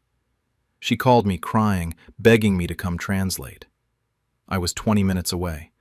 I told her to hand the phone to a paramedic, and I translated over the phone while driving there. By the time I arrived, they'd already transported him to the hospital. At the ER, I translated for the doctors. My father-in-law needed emergency cardiac catheterization. I spent 4 hours translating medical information, consent forms, and doctor consultations. I was shaking the entire time, terrified he'd die and I'd blame myself for my strike. When he was stable, my mother-in-law said, "See, we need you. You can't abandon us." Not a thank you, just an assertion that I'd proven their point. I lost it. I told her I'd helped in an emergency because it was life or death, but that didn't negate 6 years of being treated like an unpaid servant. I said if they wanted ongoing support, things had to change. Professional interpreters for routine appointments, reasonable notice before expecting my help, and basic gratitude. David's parents were offended. His mother said I was making demands when they were in crisis. His father, still in a hospital bed, said I was being disrespectful and westernized. David pulled me aside and said I'd been amazing during the emergency, but I was being too harsh with his parents when they were vulnerable. He asked me to just keep helping, and we'd discuss boundaries later. I said no. We're discussing boundaries now, or I'm done translating entirely, even emergencies. That's when David finally admitted the real issue. He's embarrassed that he doesn't speak Mandarin, and his parents have always judged him for it. Having me translate allows him to avoid that shame. He's been using me as a buffer between himself and his parents' disappointment in him. Final update. This situation forced necessary changes in my marriage and my relationship with my in-laws. After my father-in-law's emergency, I sat down with David and gave him an ultimatum. Either we establish firm boundaries about translation help and he starts learning Mandarin, or I want marriage counseling because this dynamic is unsustainable. David agreed to counseling. In our first session, the therapist asked David why he'd never learned his parents' language. He broke down and admitted he'd tried as a kid, but his parents criticized his pronunciation and accent so harshly that he'd given up. He'd felt like a failure as a Chinese son, couldn't speak the language, didn't follow traditional career paths. He's a graphic designer, not a doctor or engineer. Married a white woman. I'm Caucasian, though fluent in Mandarin from studying abroad. Having me translate allowed him to stay connected to his parents without confronting his shame about the cultural gap between them. But it put all the emotional and practical labor on me. We established new boundaries. I'll translate for genuine emergencies only. Routine appointments require a professional interpreter. Their insurance covers this. David is enrolled in Mandarin classes and committed to learning. No more last-minute translation requests. Minimum 48 hours notice for non-emergencies. My in-laws must ask, not demand, and accept no gracefully. I presented these boundaries to my in-laws with David present. His mother cried and said I was destroying their family. His father said I was being difficult and that in-laws in China would never set such conditions. David, to his credit, backed me up. He told his parents they'd been taking advantage of me, that he should have learned Mandarin years ago, and that these boundaries were non-negotiable. His parents stopped speaking to both of us for 2 weeks. Then my father-in-law had a follow-up cardiology appointment and realized they actually couldn't manage it alone. They hired a professional interpreter through the hospital. After the appointment, my mother-in-law called. She didn't apologize, but she said the professional interpreter had been helpful, and she supposed it could work for regular appointments. She asked if I'd still be willing to help with important family matters. I said yes, with advance notice and basic respect. She agreed. It's been 2 months. David is progressing in Mandarin. He's not fluent yet, but he can handle basic conversations with his parents now. They're shocked and actually seem proud of him for trying. My in-laws use professional interpreters for medical appointments. They still call me occasionally for help with complex documents. but they ask politely and respect when I say no. The bigger change is in my marriage. David and I are addressing the cultural shame and family dynamics that created this situation. He's confronting his feelings of inadequacy around his Chinese heritage, and I'm no longer enabling him to avoid difficult conversations with his parents. My father-in-law is recovering well from his cardiac issues. Ironically, the emergency that almost made me feel guilty for setting boundaries ended up being the catalyst that forced necessary changes. I've learned that being helpful becomes exploitation when there's no reciprocity, gratitude, or respect, and that cultures can have problematic expectations. Being Chinese doesn't make it okay to treat your daughter-in-law like unpaid labor. My in-laws still don't understand why I was upset, and they probably never will fully. But they've adjusted to the new reality, and that's enough. Am I for refusing to rehome my dog when my sister and her allergic son moved into my house? I, 34-year-old female, own a 3-bedroom house and have a 6-year-old German Shepherd named Moose. My sister, Claire, 29-year-old female, recently divorced and needed temporary housing for herself and her son, Tyler, 7-year-old male. I offered them my spare bedroom while she got back on her feet. A week before move-in, Claire mentioned that Tyler is allergic to dogs. She assumed I'd rehome Moose temporarily or keep him outside. I said absolutely not. Moose is my dog. This is his home, and I never agreed to get rid of him. Claire was shocked. She said she thought it was obvious I'd accommodate Tyler's medical needs over a pet. She suggested boarding Moose with a friend or family member for just a few months until she found her own place. I said no. I offered to help Claire find alternative housing or resources, but Moose stays. Claire said I'm prioritizing an animal over my nephew's health and that real family would make sacrifices. She's convinced Tyler's allergies aren't severe, just some sneezing and itchy eyes, and I could manage it with air purifiers. I contacted Tyler's pediatrician, with Claire's permission, who confirmed Tyler has moderate dog allergies that cause respiratory symptoms. The doctor said living with a dog isn't recommended, especially a large breed that sheds heavily. I told Claire she and Tyler are welcome to stay, but Moose isn't going anywhere. She'd need to decide if the living situation works for them or if she needs to find other arrangements. Claire called me heartless and selfish. She moved in with our parents instead, who have limited space. Now our whole family is mad at me for choosing a dog over family and making Claire's difficult situation harder. They say I could have compromised for a few months. AITA for refusing to rehome my dog when my sister needed housing? Update. The responses here were validating, thank you. But the situation has gotten more complicated, and honestly worse. Claire stayed with our parents for 2 weeks before their small apartment became too cramped. She came back asking if we could try out the living arrangement with Moose, using allergy medication for Tyler and keeping the dog out of certain rooms. Against my better judgment and my vet's advice, I agreed to a 2-week trial. I deep cleaned the house, bought HEPA air filters, established dog-free zones in Tyler's bedroom and the bathroom, and kept Moose mostly in my room and the backyard. It didn't work. Tyler's allergies got worse despite medication. He was constantly sneezing, developed a rash from contact, and started wheezing at night. I could see he was miserable. After 1 week, I told Claire this wasn't sustainable, and she needed to make other arrangements. That's when Claire revealed she'd already given notice at our parents' place and enrolled Tyler in the school district near my house. She'd been telling family members I'd agreed to make it work, and that we'd successfully implemented the trial period. She'd committed to living with me long-term without confirming I was actually okay with the permanent arrangement. I was furious. I told her she'd manipulated the situation and that she had 2 weeks to find other housing. Claire broke down crying, saying she had nowhere to go, and I was forcing my nephew to be homeless over a dog. Our mother got involved.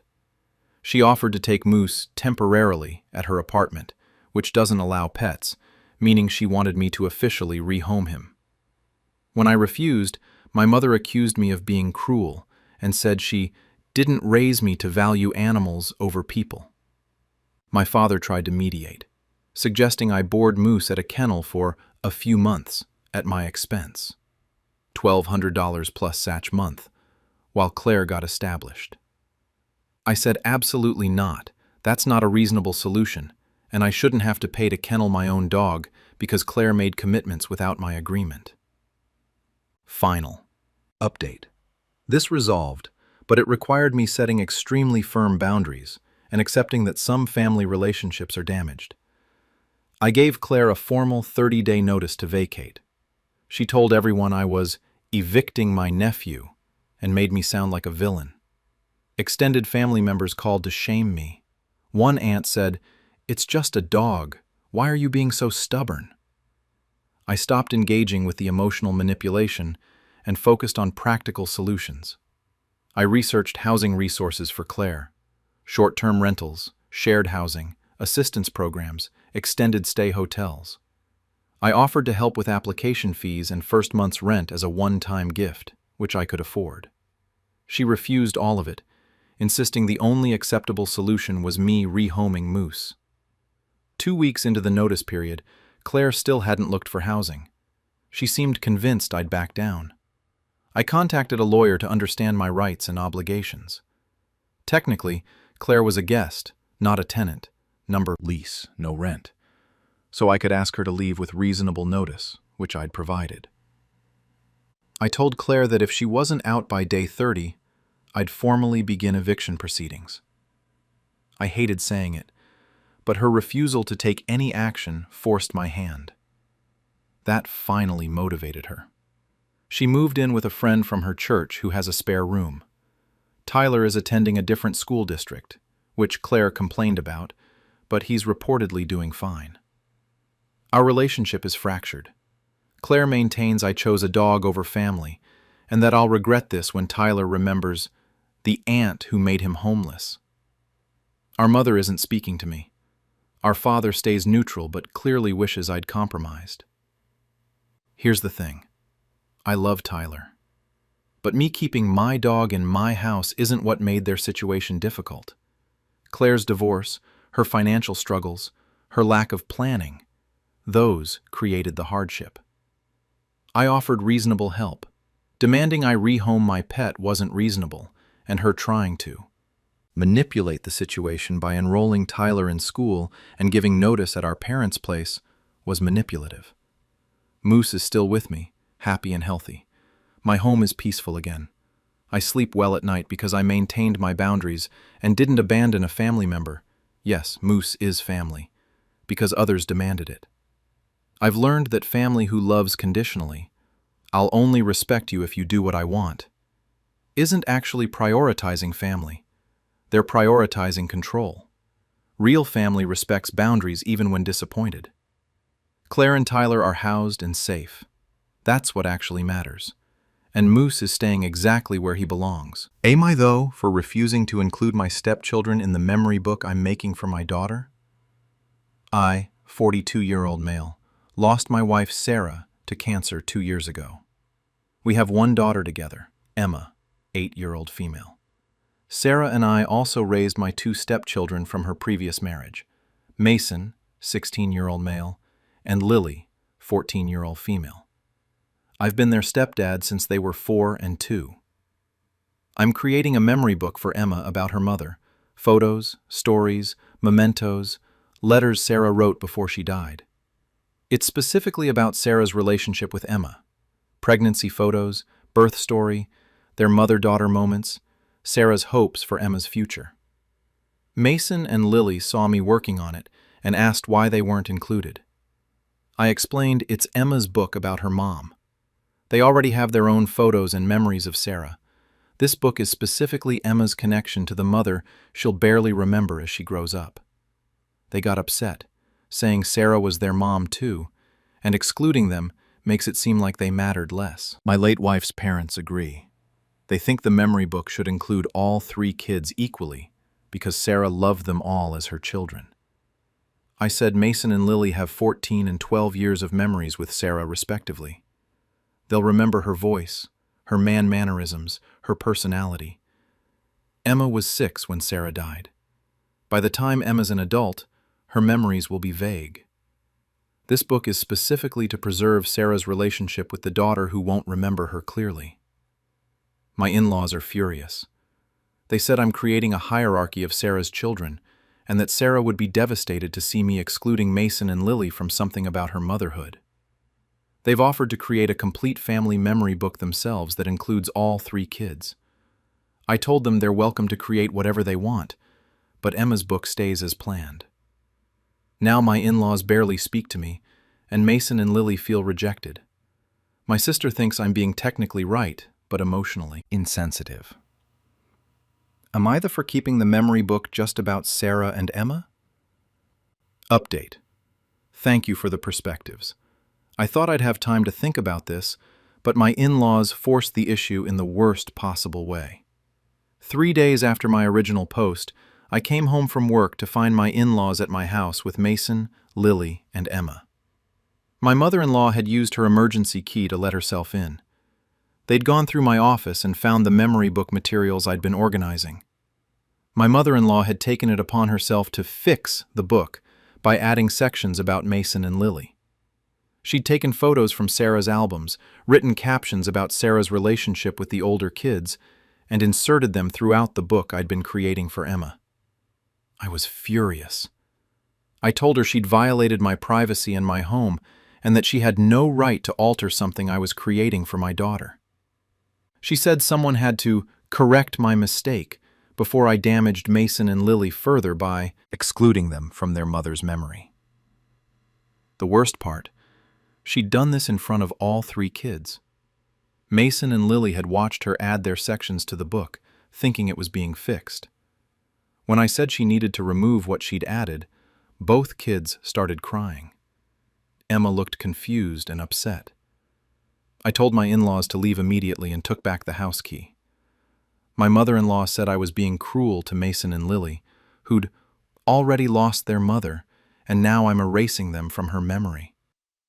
After they left, I had to explain to 3 crying children what was happening. Mason said I was proving I never really saw him and Lily as my real kids. Lily said she always knew I loved Emma more because she was my real daughter. That broke my heart because it's not true.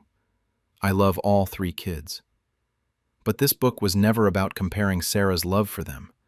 It was about Emma's unique need as the youngest child who won't remember her mother. My in-laws are telling extended family I'm excluding Mason and Lily from Sarah's memory entirely, which isn't true. I'm planning to help Mason and Lily create their own memory projects about Sarah that honor their longer relationship with her. But they don't want separate projects. They want to be in Emma's book. Final update. This situation has been emotionally exhausting, but we've reached a resolution that I think honors everyone's needs. After the incident with my in-laws, I realized I'd been so focused on Emma's needs that I hadn't fully considered how Mason and Lily were processing their grief. They lost their mother too, and watching me create something special for Emma triggered their fear that they mattered less. I sat down with all 3 kids separately and together. With Mason and Lily, I apologized for not realizing how excluded they felt. I explained that Emma's book wasn't about Sarah loving her more. It was about Emma having fewer years and memories to hold on to. But I acknowledged that my approach made them feel like their relationship with Sarah was less important, which was never my intent. With Emma, I explained that her siblings were hurting and missing their mom too, and that we needed to find a way for everyone to feel connected to Sarah's memory. Here's what we decided. Emma's original memory book will remain as planned, a mother-daughter focused book for the child who'll have the fewest memories. But we're creating a larger family memory book together that all 3 kids will contribute to, documenting Sarah as a mother to all of them, with sections for each child's unique relationship with her. Additionally, I'm working individually with Mason and Lily on their own projects. Mason wants to compile Sarah's recipes with notes about meals they cooked together. Lily wants to organize Sarah's art supplies and create a piece honoring her mom. Sarah loved painting. My in-laws apologized for violating my home and privacy, though they maintain their intentions were good. We've established clear boundaries. They're welcome to create memory projects with the kids, but they don't get to override my parenting decisions or let themselves into my house without permission. The kids seem more settled now. Mason admitted he'd been feeling guilty about being old enough to remember Sarah while Emma won't, and seeing the memory book made him feel like I was rubbing that difference in their faces. Lily said she was worried that as time passes, Emma will get more attention and resources related to Sarah because she's the one who doesn't remember. We're all in family therapy now, which has been incredibly helpful. The therapist validated that Emma does have unique needs as the youngest, but also pointed out that adolescent grief is complicated, and Mason and Lily need support in different ways. I've learned that being technically right, Emma does need something special because she'll have fewer memories, doesn't mean my approach was emotionally intelligent. I should have involved all three kids in the conversation about how we honor Sarah's memory from the beginning, rather than making unilateral decisions about memory preservation. Sarah would have wanted all three of her children to feel equally loved and remembered. I can honor Emma's unique needs without making Mason and Lily feel like they matter less. The solution isn't choosing between the kids, it's making sure each child gets what they need to process their grief and maintain connection with their mother. My relationship with my in-laws is still strained, but we're working on it.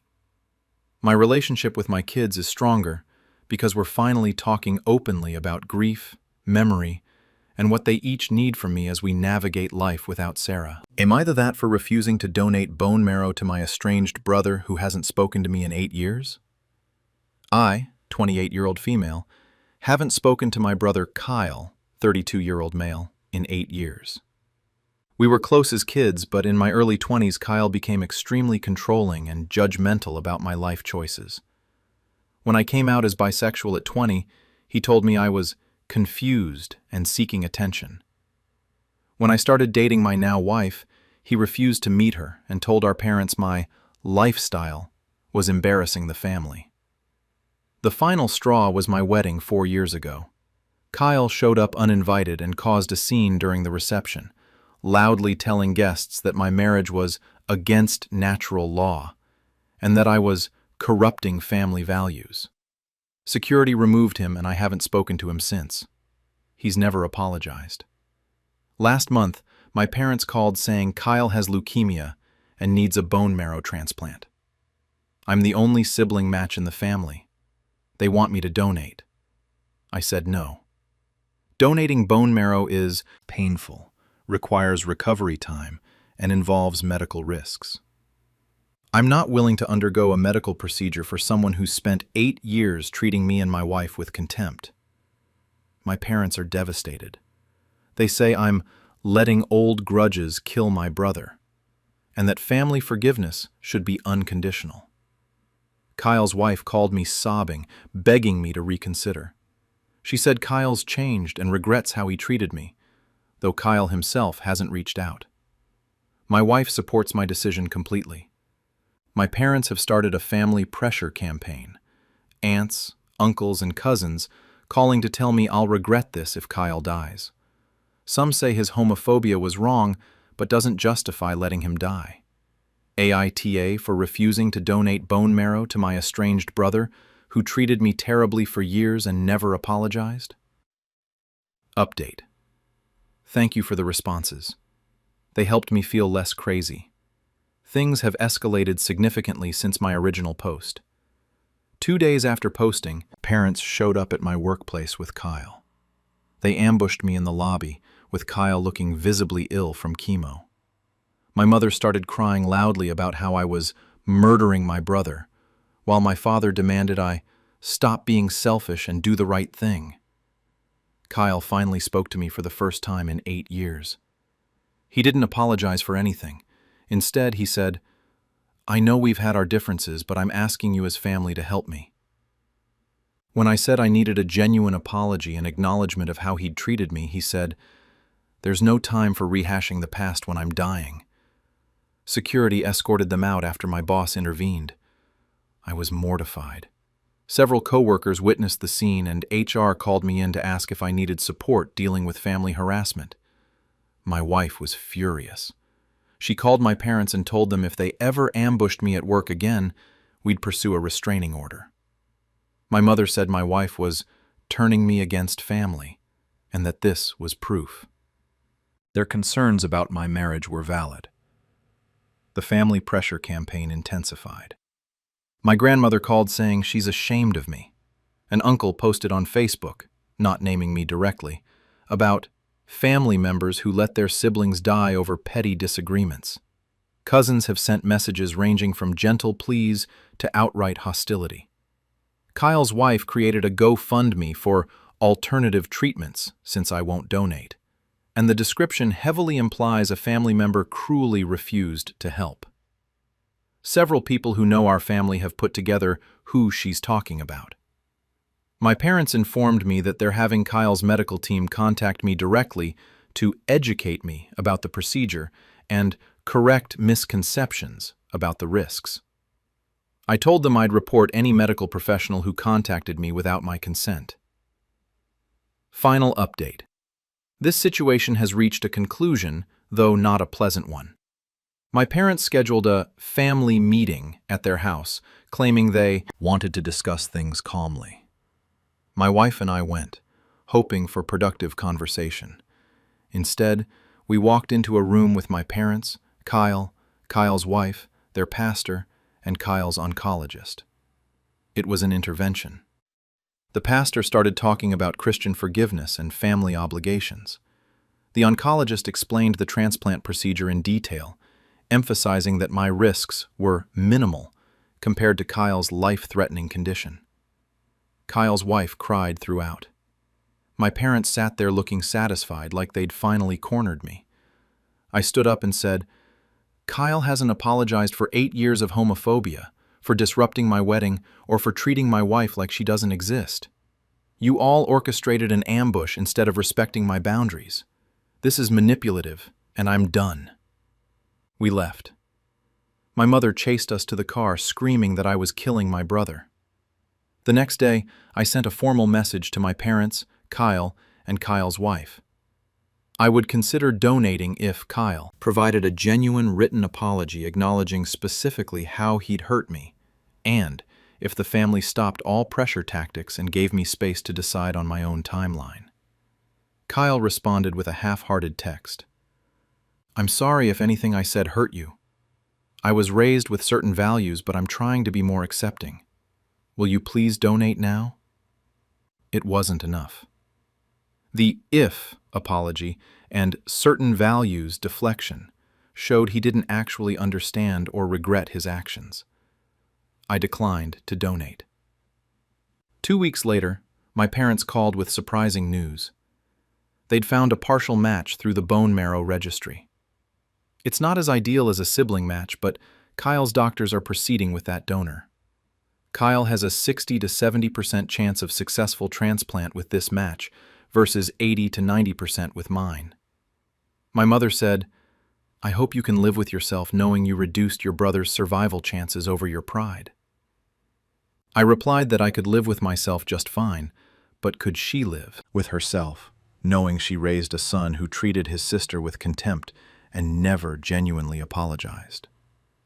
I haven't spoken to my parents, Kyle, or his wife since.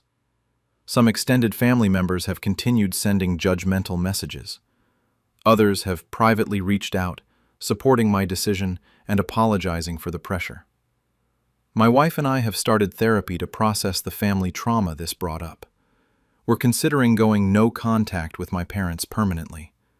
Kyle underwent the transplant last week with the registry donor. Early signs are positive. I genuinely hope he survives, recovers, and maybe learns something from this experience. But I don't regret my decision. Medical autonomy matters. Nobody is entitled to your body, even family. And forgiveness without accountability isn't forgiveness, it's enabling.